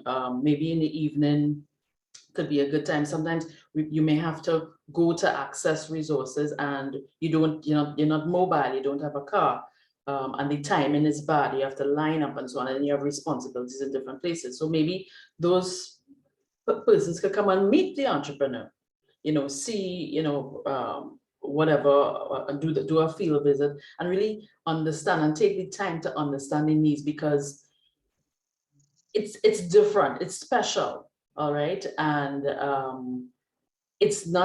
we are not stepping in as a traditional entrepreneur. We are sometimes disadvantaged by intersectionality. We disadvantaged by, just maybe the economic class. I remember, and this is just an example, I remember a consultant saying to us in a meeting that she went to the bank, or whatever place of funding, and the sort of questions that were asked, and the solution was, well, if you were married, and if you could just get your husband to sign, this would be easier. And she was like, and this is a professional woman, working as a consultant in the region. So these are the type of things that I think, when we are accessing resources or accessing whatever help we need, that the persons offering the resources and the help can meet us on our level, and meet the entrepreneurs on our level, because we have very unique characteristics and we cannot just assume all female entrepreneurs are the same. We are very heterogeneous. We have different needs and different wants, and we come from different islands, which come with their own unique and creative cultures. So I think in that way, that is how we need to respond to female entrepreneurs. So we really have to adjust the system to match their burdensome challenges, really, rather than having them trying to fit into something which is not designed for their lifestyle, for their obligations in life, really and truly. Yes, so and again, I think it's also a sometimes mindset change. Yes, I think you're well placed where you are, because we need institutional people with the sensitivity. Yes. We need people in policy. We need people in the institutions to, take it out of the back burner and bring it forward. We need some legal people to redraft these laws so they become able to be looked at, because I think the legal drafting can take years.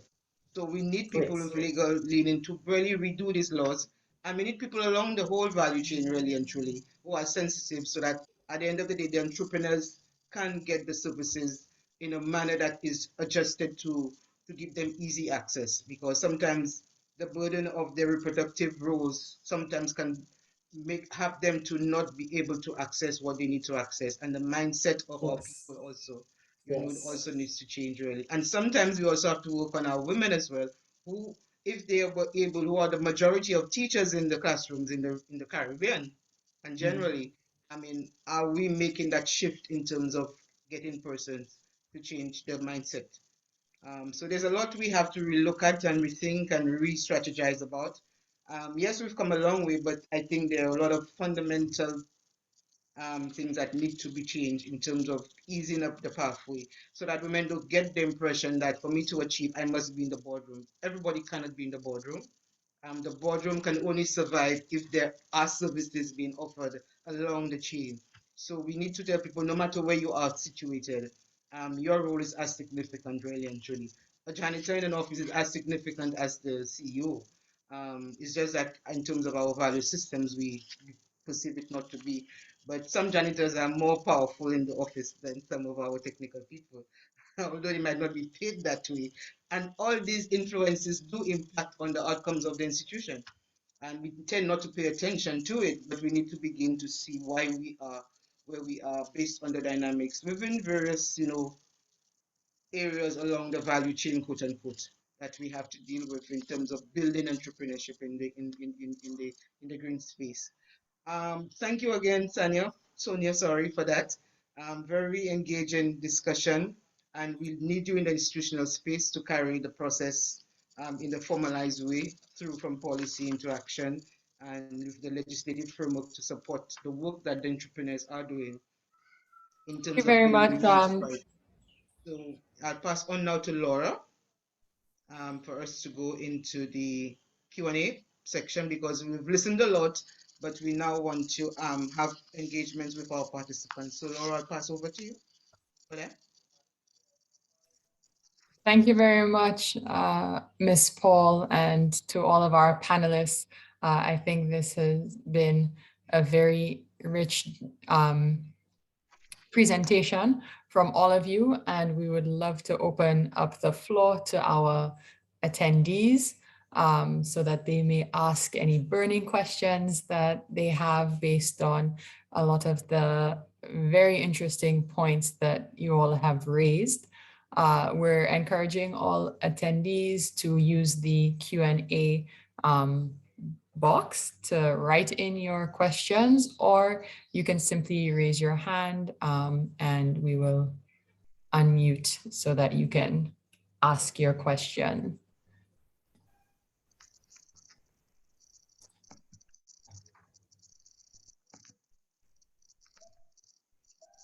Okay.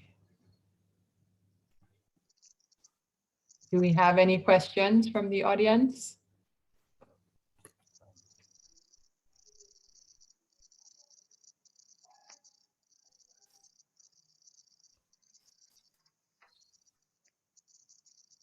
Any points or comments that folks would like to make?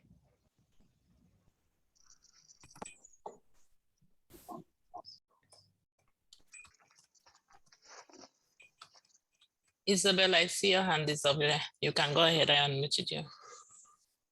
Yes, thank you.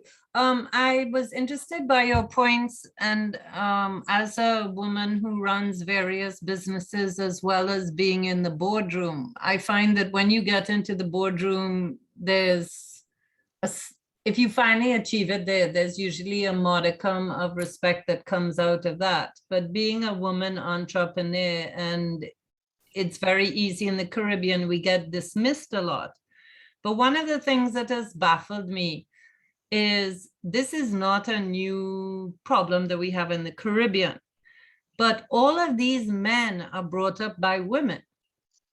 And what, in some ways, I think that if we are going to really be able long-term to effect changes to that type of attitude and putting women as sort of slightly in a dismissed role, we actually have to take responsibility for what we're training our boys to do today.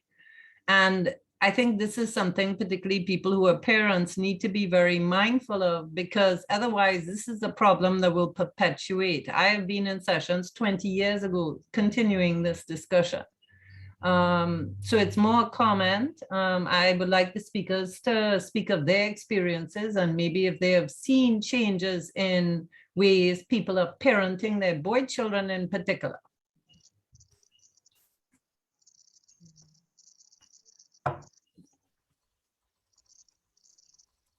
Yeah. Thank you, Isabel, for that. I see Dujon's hand up. Ms. Hussein? The panelists can answer the previous or make comments to the previous statement before I share mine. Okay. Okay. I would like to share my experience. I am a mother of a 15-year-old boy, and he has seen my journey from being an employee to an entrepreneur. And it really has been different for him because I am a single mother, so he definitely had to assist with a lot of things, from being one of the mascots when we have our, our fairs, our marketing team. He has been there learning the technology while he, seeing his mother go through her entrepreneurship journey. I believe that I am training him to respect all genders when it comes to businesses and those who are in charge, and to listen and to, really engage with any type of gender that is in authority in whatever that they do. So his experience, as I can see so far, he would be able to understand, he would see the emotional cycles as well through this journey from his mother, and could relate to other females that cook, his counterparts as well in the, once they go through that journey from school, and if they decide to go through business, and when he gets a partner in the future. Okay. Hi, much like Lauren, I too have I think he's 14 now. He'll be 15 in May. Son, and he has been with me from the very beginning. I think when I started my business, he would have been around 2. And he went through the whole process of going to school, studying, seeing me studying, staying up late nights, working the day, and then I'm up most of the night studying, working on different things, and then being out and seeing me interact with customers, interacting with persons who claim to be interested in the business, and how they treat me and how I react. And he has become quite protective now of me as my son, and quite protective of other women and girls in his space where he's going to school. And so I've seen that change with him. And so I can relate to, yes, most of the households in the Caribbean are run by women. And so it's quite a conundrum to see that the men coming out of those households are treating women in the workspace the way that they are. I think part of it, yes, does fall on our shoulders as women to sort of raise sons who have different values outside of what they are learning, whether they're watching TV or, they're learning in other groups that they're in. And just to be mindful as a parent that what we allow our children to learn can often play a role in how they grow up and treat other people. And so we do have to be mindful of that space. We can't no longer, positive boys and say, oh, you can go out and be a boy and do whatever you want. And then, we bring in girls and they have to learn to be this specific thing. We have to sort of now train our boys as well this is how you're supposed to be treating women. This is how you're supposed to be, whether you're looking at her as a girlfriend or as a business partner or whatever. You have the same respect. The same way you respect me as your mother, you're supposed to respect her, right? And so for me, that it is quite important and something that I'm seeing happening. And so I have a bit of hope for the future. Anastasia. Yes. Any more questions? I think it may be a good time now for us to call. Hi, I had a question. Okay, go ahead, please. And my question is to Miss Ifor. And I wanted to know, how have your techniques in teaching children, how do you think that those similar techniques can be adopted in workplace situations? Because personally, I find it hard for me to kind of like fit into the mold of like the formal structure of how companies work. And I don't think I'm the only one who struggles with this. And I think it's more like, I think there's so much room for growth or productivity on how a team runs. But I think a lot of like the formalities of how a company runs like holds back productivity. And from your work, like how can you see some of what you're doing with children be adopted by the workplace environment? Well, it's definitely a very good question. I teach at a university, and so I use this with my university students. So it's definitely something that can be used with adults. We no longer are really a population that can sit still for 8 hours in a chair to learn. We need to be able to move and interact and touch and feel in order to even just create the memory retrieval cues for the information that we're learning. So if we're sitting here and we're just reading the whole day or being lectured at the whole day, the ability for us to retain that information is limited. But if we can experience it, that creates a whole different dynamic. And I think it would be a really wonderful place to use that is in the workplace, because you create more efficiency and more efficacy among the workers if you're giving them the opportunity to interact with whatever it is that outcomes that the workplace wants. So it's a great question. I think it's easily transferable to any situation where we're learning, particularly for different and difficult information. Having that experience really bridges some of the gaps of if I'm just reading it, but I can't experience it, I can't see it, how will I be able to use it? It just gives us, I think, more strategies to have better outcomes when we use something like experiential and transformative learning. Thank you, Dr. Akuma, for that. Anybody else?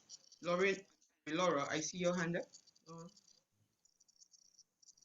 Yes, thank you, Ms. Paul. I just actually wanted to make a comment as it relates to the previous comment made by Isabel Slinger, I believe, as it relates to, you know, how we are kind of raising our sons and the responsibilities that women bear kind of in the entire dynamic. And I think it's important that we understand that there are several ways in which, you know, our children are socialized. The household only represents one, but they are socialized at school, they are socialized in the church or whatever religious institution you may be attached to. They are socialized just by virtue of stepping out of the private sphere of the home and walking into, you know, the public sphere. And if we understand our gender inequalities as something that is systemic, then it goes beyond just simply raising your sons to have the right values, especially when they will go out and see maybe most of their teachers are women, or police officers are mostly male, or many ways in which the role of women is somehow just already systematically sidelined in very specific spheres and in very specific roles as the nurses, the caretakers. And all of a sudden, these things become internalized and become understood as the norm. So I think when we're talking about breaking barriers, yes, it certainly takes phenomenal women who are able to even understand the ways in which they themselves have been programmed to see themselves, you know, in a particular way and to move away from that, which is, you know, no small effort, especially when you are being socialized and told from every other direction that you're supposed to be one way. But in addition to that, it is not simply the responsibility of women. It is the responsibility of everyone, men included, to be our allies and want to see equality and equity and to challenge those norms in institutions, in the businesses, in, you know, government structures, on all spheres. So I think, you know, oftentimes the responsibility tends to fall on the oppressed to be the ones to mobilize and make change. And we see this when we even think about race relations. And the reality is it can't just be those who are oppressed that are trying to break barriers if those who are participating in the oppression are not acknowledging the part that they play, are not reflecting on their privilege and then actually making it their own personal commitment to want to do things differently. So I think just to add to the conversation in terms of, you know, women already bear the burden of so much. And I think it's time that we actually start calling on our counterparts, our male counterparts in particular, to kind of be our allies and share that burden with us. I think that's the only way we will truly see change as quickly as we need to. So I'll end there. Thank you, Laura, for that. I think it really speaks to the idea that the whole issue of gender mainstreaming calls for some fundamental changes in terms of the approach, because it has to do with our mindset. And so creating a mindset change, the strategies will obviously need to be non-traditional in terms of how because we have been at this thing for maybe, what, 3 or 4 decades, and our achievements are appreciable, but the fundamental core issues, which are systemic, um, need to be addressed in a different way. So we have to maybe get back and rethink and re-strategize as far as creating that change. That would be more sustainable and long-lasting in terms of persons, how they approach the whole issue of gender roles and the whole image of women, which still perpetuates. And I think sometimes we as women ourselves are encouragers of the stalemate in terms of moving that process forward. So there's a discussion for another panel, another show. But it is pointing to the fact that yes, we're making strides, we are creating new boundaries, but we also have to work on that soft part of it, all which has to do with attitudes, perceptions, behavior, and the whole value system that keeps us moving forward. I see some comments in the question and answer from. I think it should be directed at having members of the group, whichever island, whatever island or business model, meet and share ways to jump forward our businesses in and out of crisis situations. Also, where and how to best pitch our projects for developmental funding and how to cut through some of the many red tapes we go through to keep our projects alive. I think that comment is coming from Ezra Nicholas.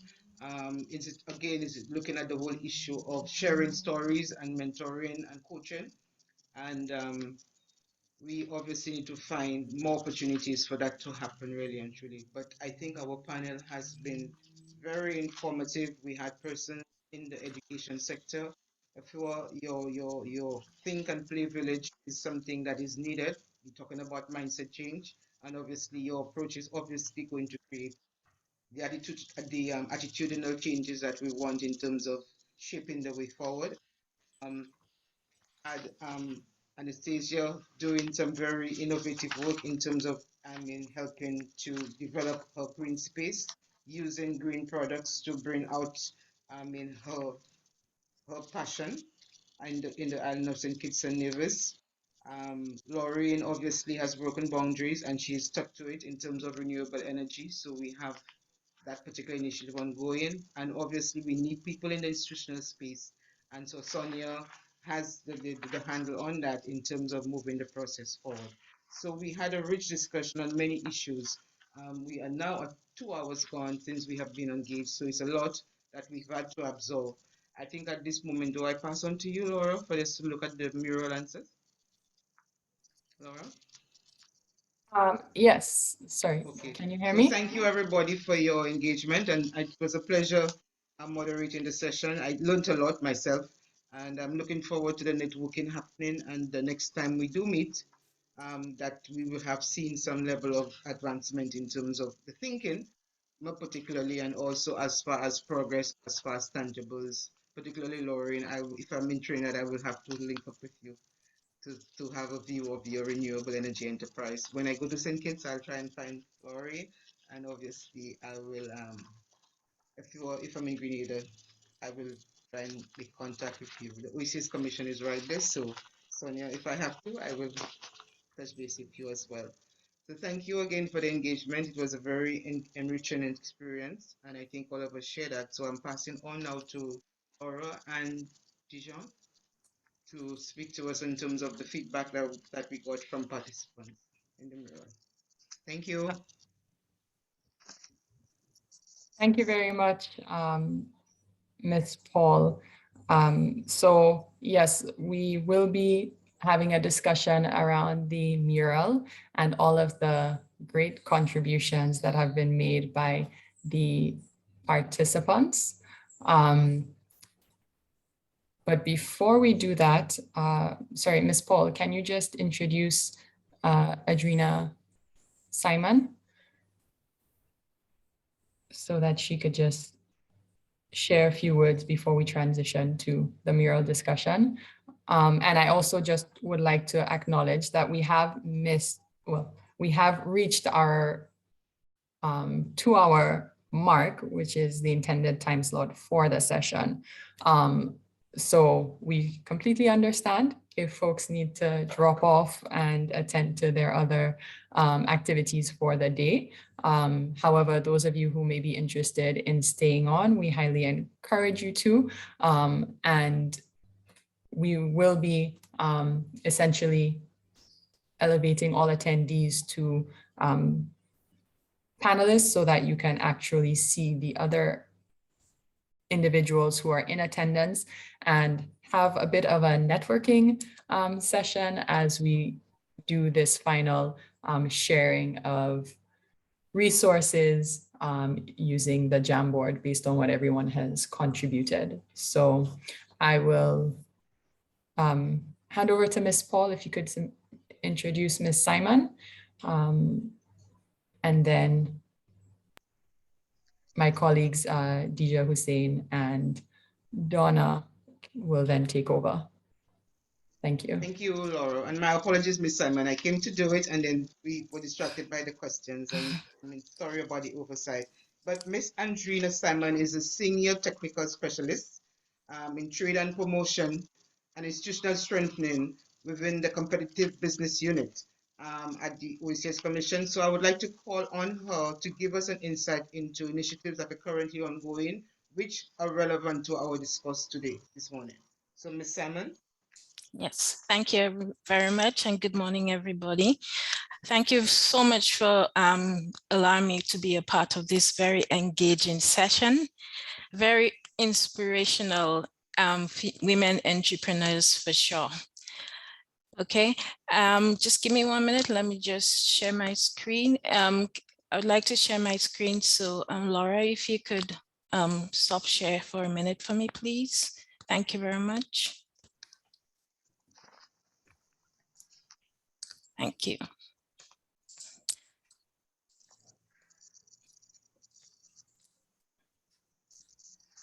Okay, so this morning I'll be very brief because I know we went through a lot this morning. So basically, I just want to bring to light a women's economic empowerment initiative that the OECS Competitive Business Unit is currently pursuing.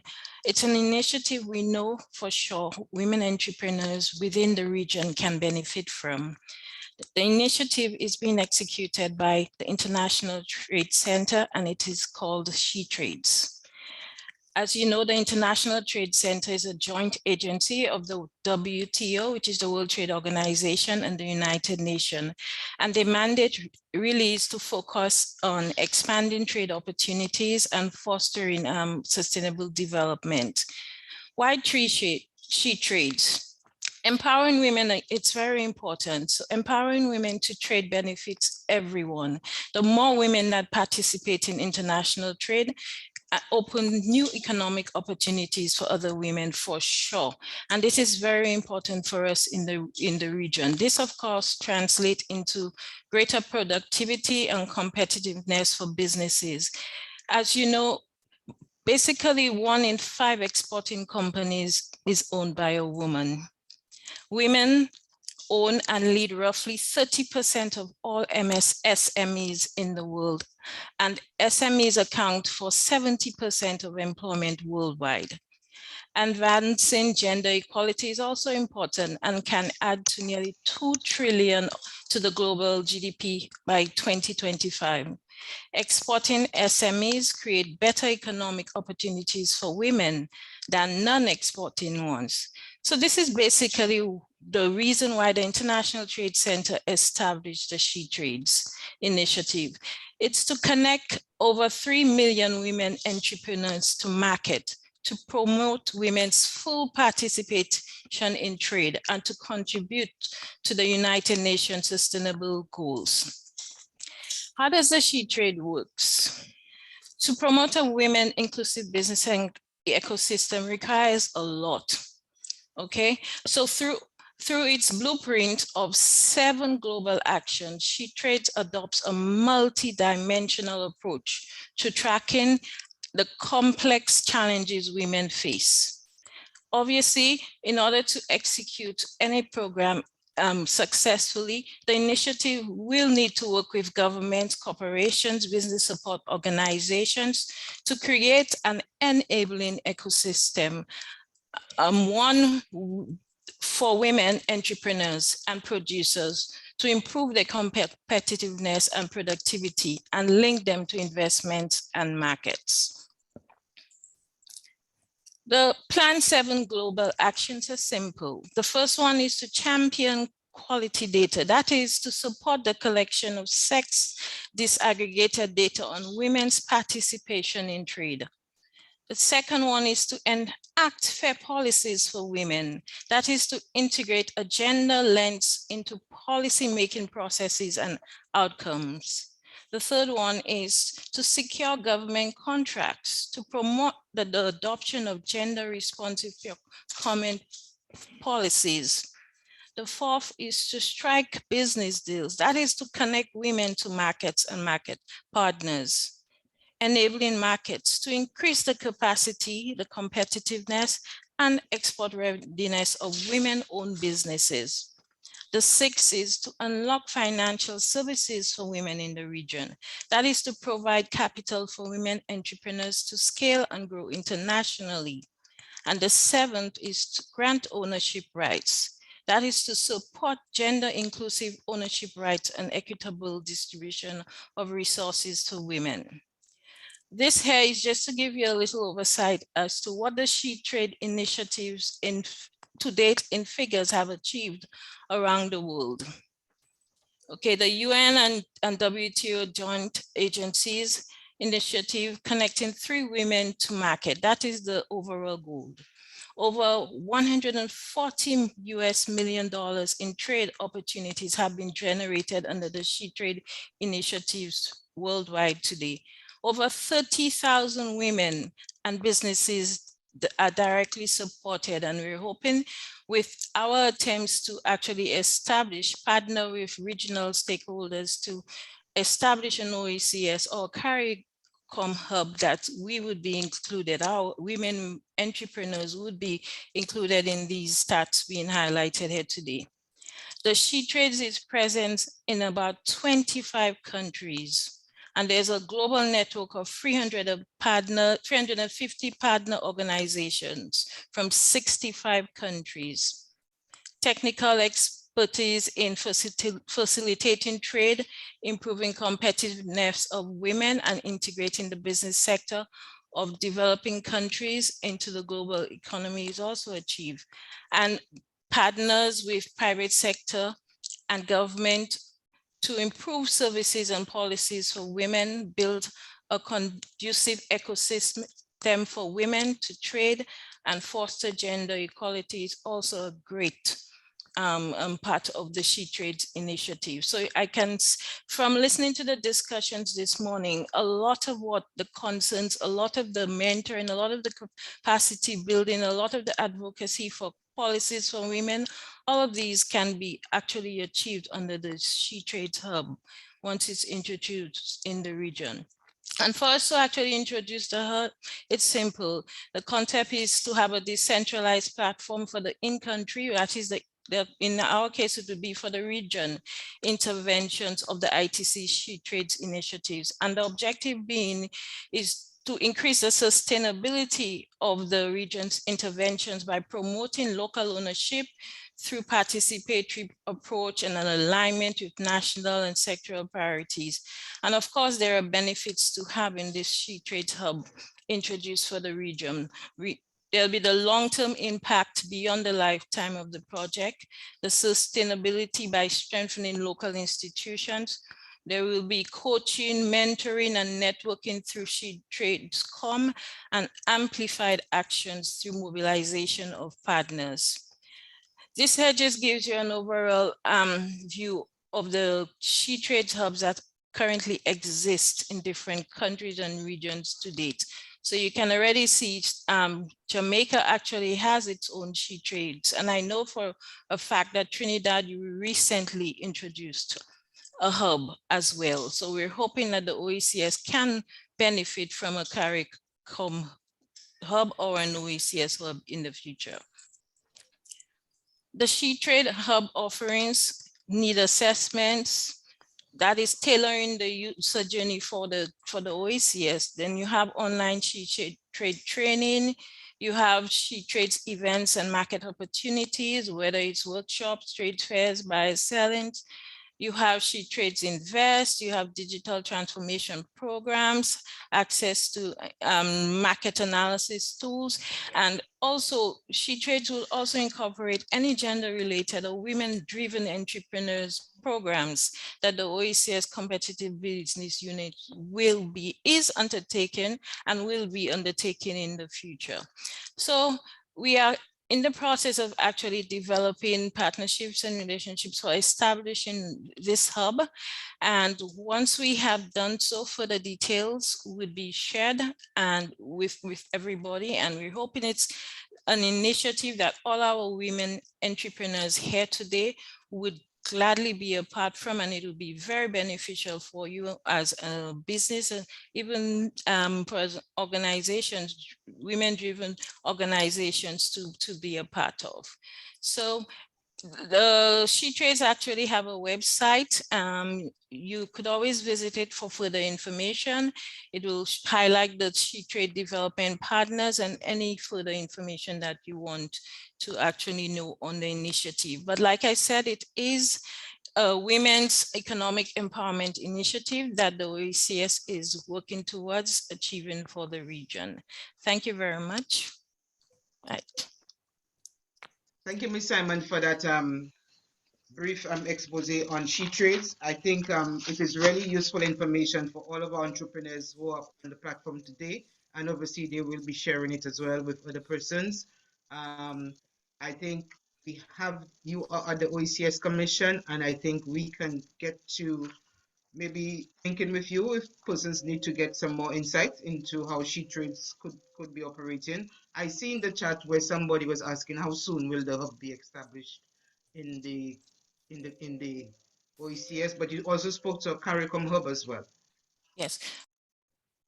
We are actually working with strategic partners to see how the hub can be introduced and develop. Ultimately, ideally, we would wish to have the hub established by the end of the year, but we are in the process of having discussions on how the approach and the method for establishing the hub. Hopefully by the end of the year. Ideally, we would love that. It's just a hope, but yes. Okay. All right. Thank you very much for that. And we now move on to, we're now at 12:15. So I'll move on to Laura. I'll hand over to Laura for the mural discussion. We came out of the mural discussion, and we obviously will be hearing more about She Trades in terms of how we can develop the partnerships to move the entrepreneurship process in the region forward. Laura? Or is it Dijon? Thank you, Ms. Paul. Yes, I will hand over to Ms. Hussein Dija and Ms. Donna. And I will go back to sharing my screen with the Jamboard. I will also share the link once again in the chat for those persons who may have come on later and have not seen the link, so that everyone can access.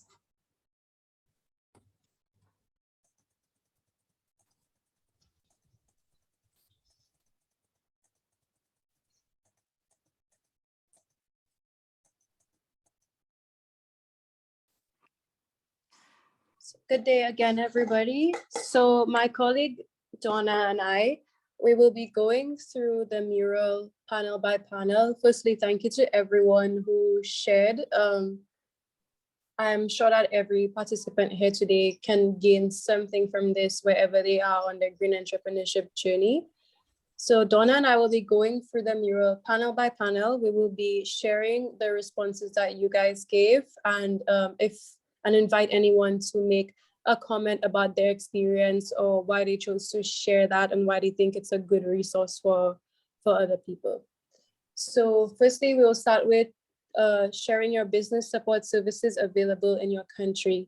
So we see credit unions here, SCDU, I'm not sure what that means, commercial banks, Center for Development Enterprise, Grenada Investment Development Corporation, Chamber of Commerce and other support organizations, training and advocacy, National Development Foundation of Dominica, government loans with low interest rates, OnePlus Business Development Center, private sector enterprises, and MangoStem, which offers a variety of services, application development, payroll, business consultation, and solutions website. That sounds very interesting. Most of the shared information here seems to be surrounded around finance, which is very good.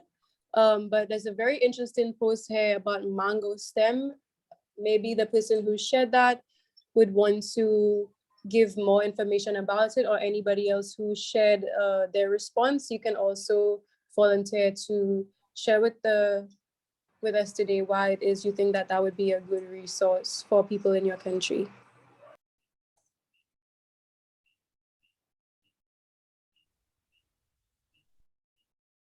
I would also add to that, if you could indicate your country, as some of you have, when giving the name of the entity that you're recommending, that will be very helpful, because we do know that there are lots of centers for business development, but we may not be very clear on who those are, depending on the country that you're in.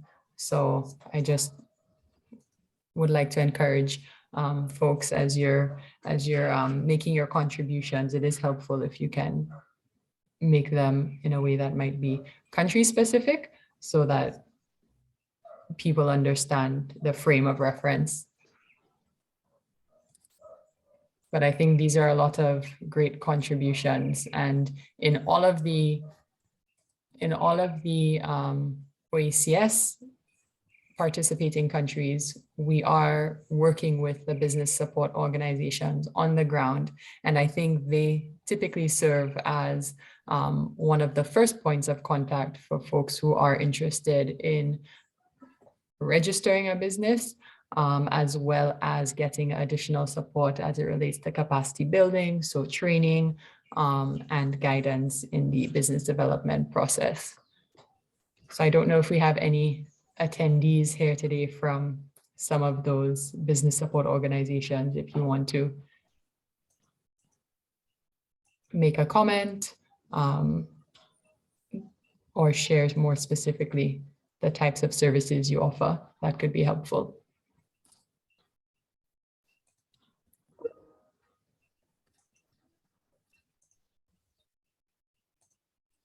Otherwise, DJ, I think you can move on to the second column. Okay, no problem. Donna? Okay. Yes, good afternoon, everyone. So the second column says, what skills do you want to build related to green entrepreneurship? Under the column, we have supply chain management, we have training, we have coaching. One second. So we have training, we have coaching, we have financial literacy / management, we have enlisting the support of international philanthropists, we have green certifications, there is financial literacy business management, general, I want to become more business savvy, that's a comment from someone. We have networking, we have business plan development, we have setting up solar irrigation pumps, there is agri / agrotourism skills, there is green transition in assistance, and lastly, we have increased credentials through higher education. These are the sticky notes that we have under what skills do you want to build related to green entrepreneurship. I'm not sure if anyone who posted would like to say something, especially in the solar panel area, the green certifications. I noted that one of the comments or questions that was in the chat was about green certifications. So I hand over the floor. Thank you.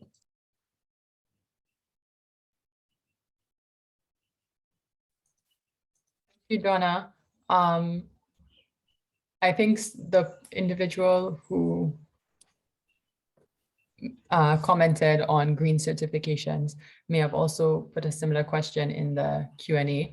I did respond by indicating that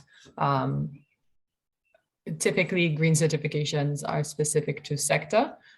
So we would need to get more focused on what type of green certification you're looking for. But in addition to checking out your business support organization, I think another good place to look, again, depending on your sector, might be your Bureau of Standards in your respective countries for guidance on that. Again, depending on your sector, different organizations or entities may be more applicable.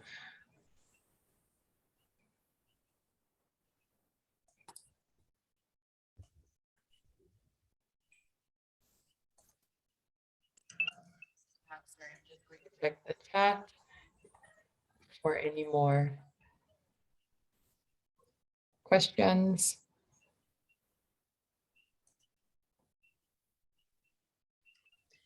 Okay, I will move on to the third panel. So now we're looking at what supports or resources would be most valuable to you. So I see mentoring, industry-specific mentorship, knowledge of feed-in tariffs and incentives on Caribbean islands, how to turn your business in green energy, social media marketing, ICT tools, online marketing, easier access to the NFD in Antigua, partnerships and collaboration opportunities, marketing and sales, recruiting, training, and retaining high-value volunteers, resources in the form of data and opportunities to do research to support energy diversification in the region. Thank you all for being very specific with the support and resources you need. This is exactly the type of engagement we hoped for from you guys. Again, if anybody would like to share any insight, any tips that they may have regarding any of the posts shared, please feel free to do so.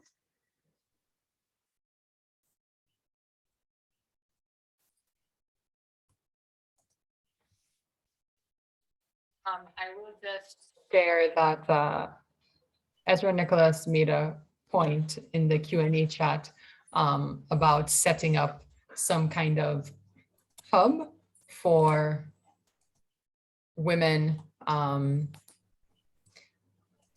entrepreneurs to connect.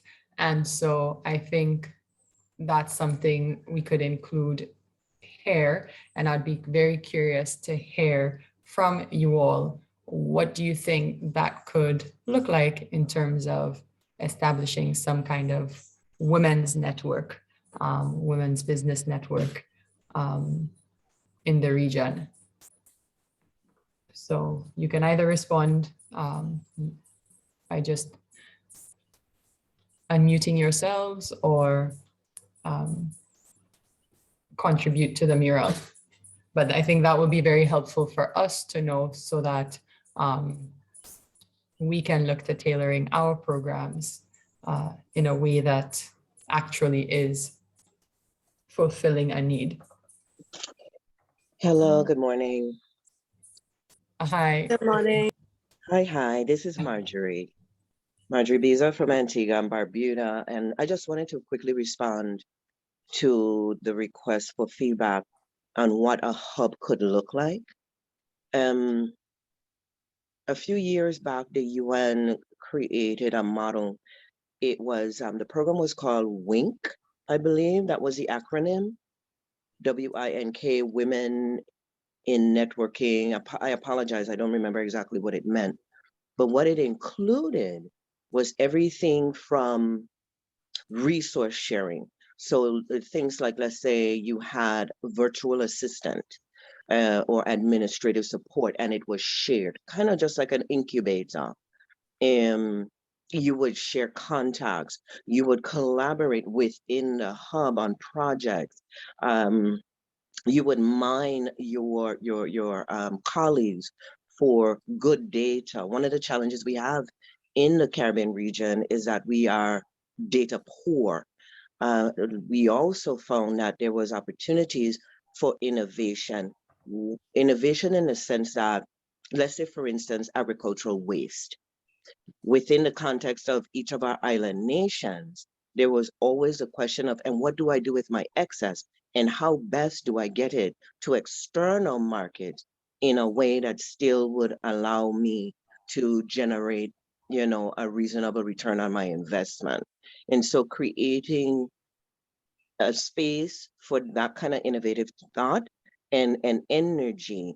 And so it was, and also there was funding that was associated with the hub, with the WINK hub. There was one of the persons who coordinated that program for the region was based in Antigua and Barbuda. And so you got the benefit of your local perspective with a regional and potentially international impact. But those were some of the components of it that were really beneficial. And we would take everybody from ideation to scaling and just linkages with other entities that would be beneficial, IT, marketing, and things of that nature. So just wanted to throw that into the mix.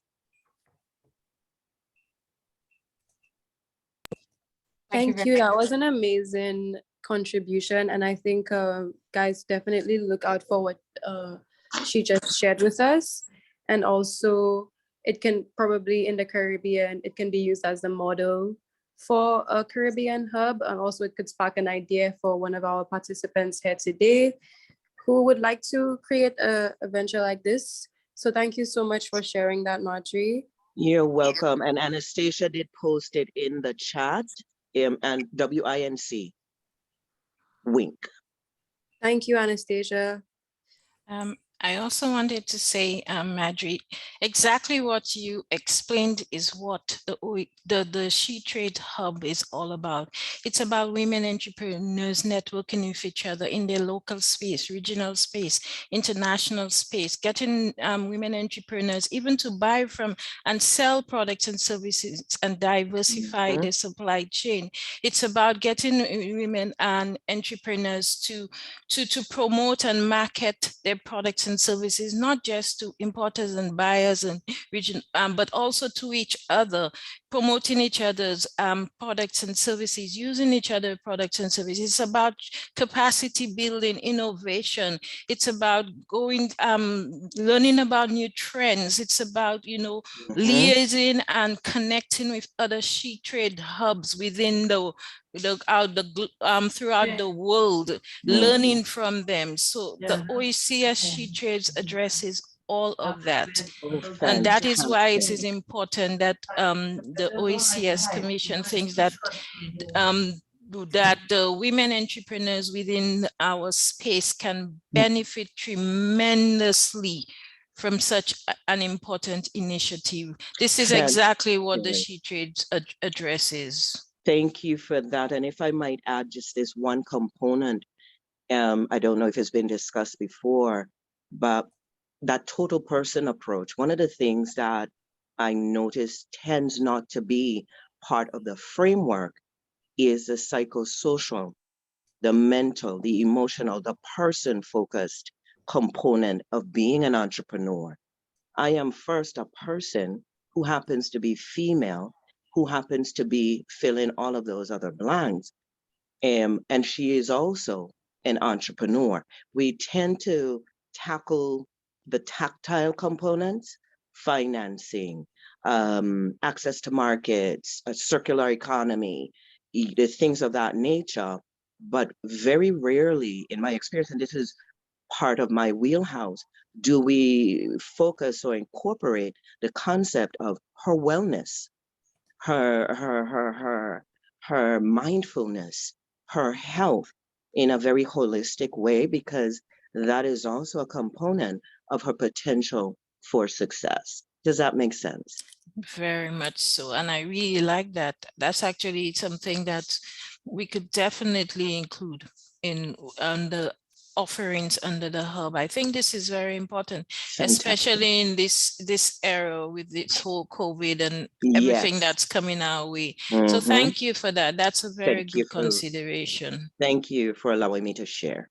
You're welcome.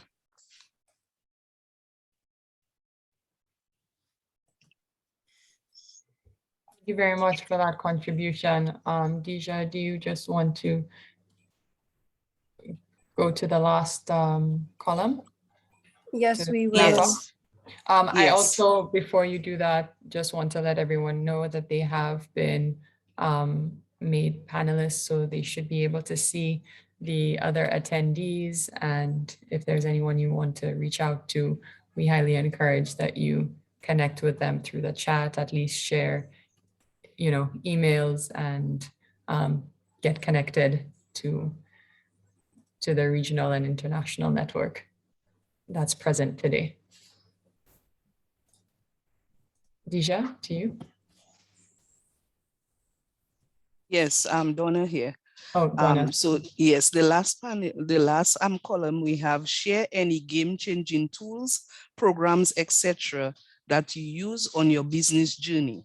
So we have digital payment solutions, we have business model canvas, business improvement plan, Adobe Creative Tools, and Powtoon for impactful video presentation, educational series on renewable energy and efficiency, task tracking software, and Canva for creation of promotional/marketing items.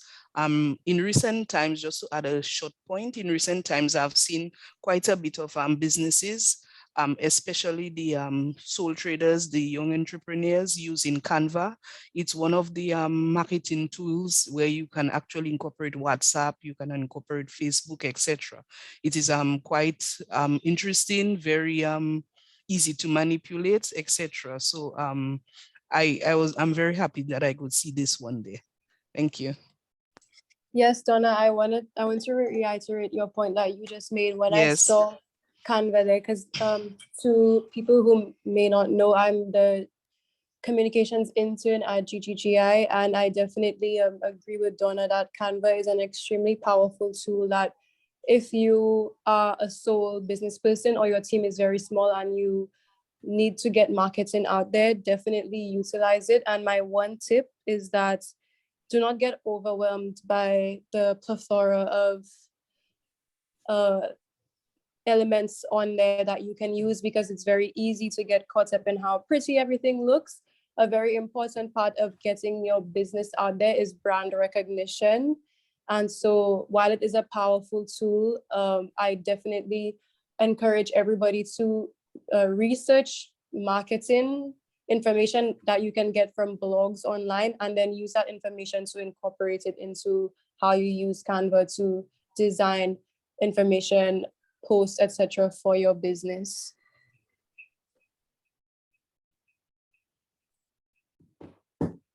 Thank you, Deja. I think that's actually very helpful information. And also, I just added Wave apps, or what is now Zoho Books, that I've used as an entrepreneur, that provides some financial accounting with the ability to make virtual invoices and receipts.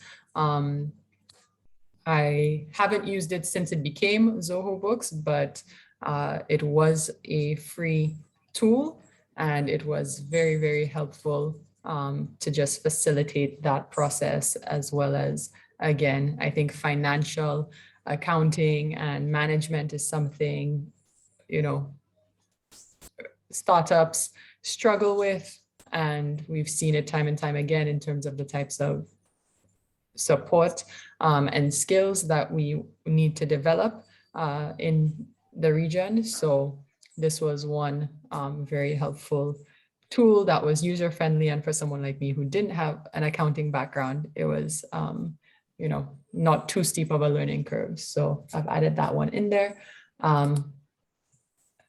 But again, I think all of these suggestions are very helpful, and depending on where you are in your entrepreneurial journey, you know, some things will be more relevant than others. But so thank you very much, everyone, for your contributions. And this Jamboard will be something that we will share as part of the presentation materials from today's webinar. So you will have access to that. And we encourage you to keep on adding as you have the link to the mural, because again, it will help us better tailor our programming to you all, entrepreneurs, as well as even working with business support organizations on the ground, so that we all can better understand how best to create a sustainable and supportive ecosystem around entrepreneurship and around our women in this green space. So in as much as I would love to keep you all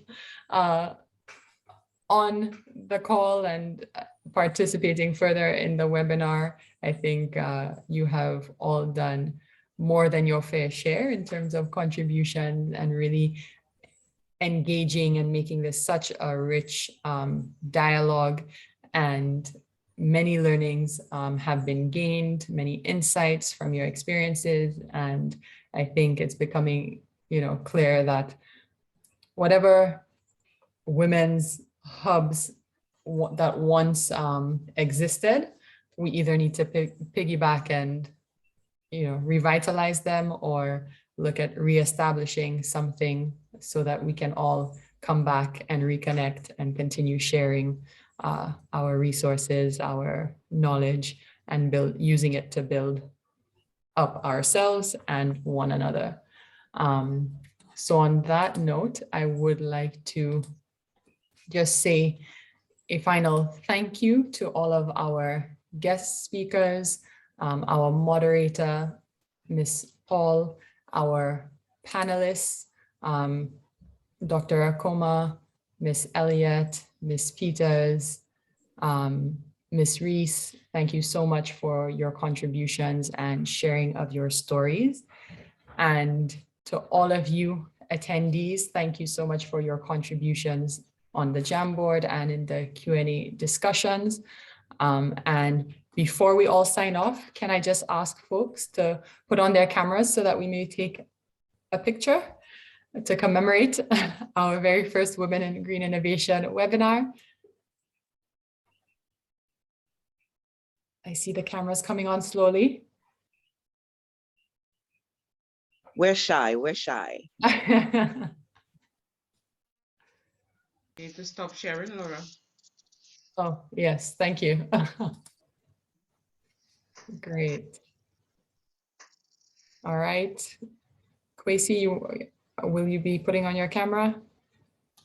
Kristen, Deja, you're there. All right. Oh, I need to put mine on as well. Okay, on the count of 3, please give me your biggest and brightest smile. 1, 2, 3. All right, thank you so much. And again, we really appreciate your participation in our very first, but hopefully not the last, Women in Green Innovation webinar. So do take care, and we will be connected and hopefully continue to create opportunities for engagement in the future. Thank you all. Take care. Thank you. Thank you. Thank you. Everybody take care. Wonderful meeting you all, even if it's virtually. Absolutely. Thank you. It was extraordinary. Thank you, everybody. Nice experience. Have a safe and wonderful day, everybody. Yeah, same to you. Thank you. Thank you very much. All right.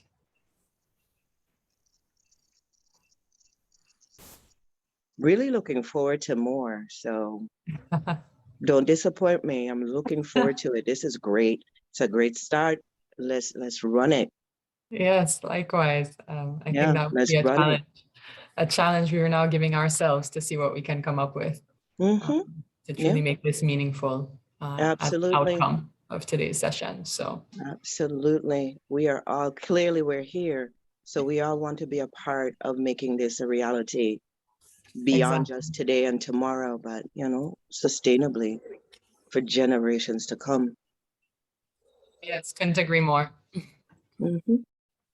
All right. Well, do take care, everyone. Thank you. I'm logging off now. That's okay? Bye, everyone. Yes, Bye. go ahead. To log off. To take care, everyone. Bye. Thank you very much. You see what you guys started? Nobody wants to leave.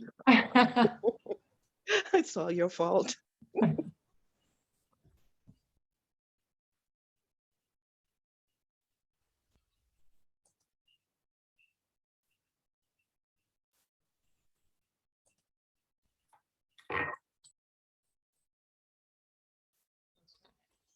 All right. Well, thank you very much, ladies and Chrissy. I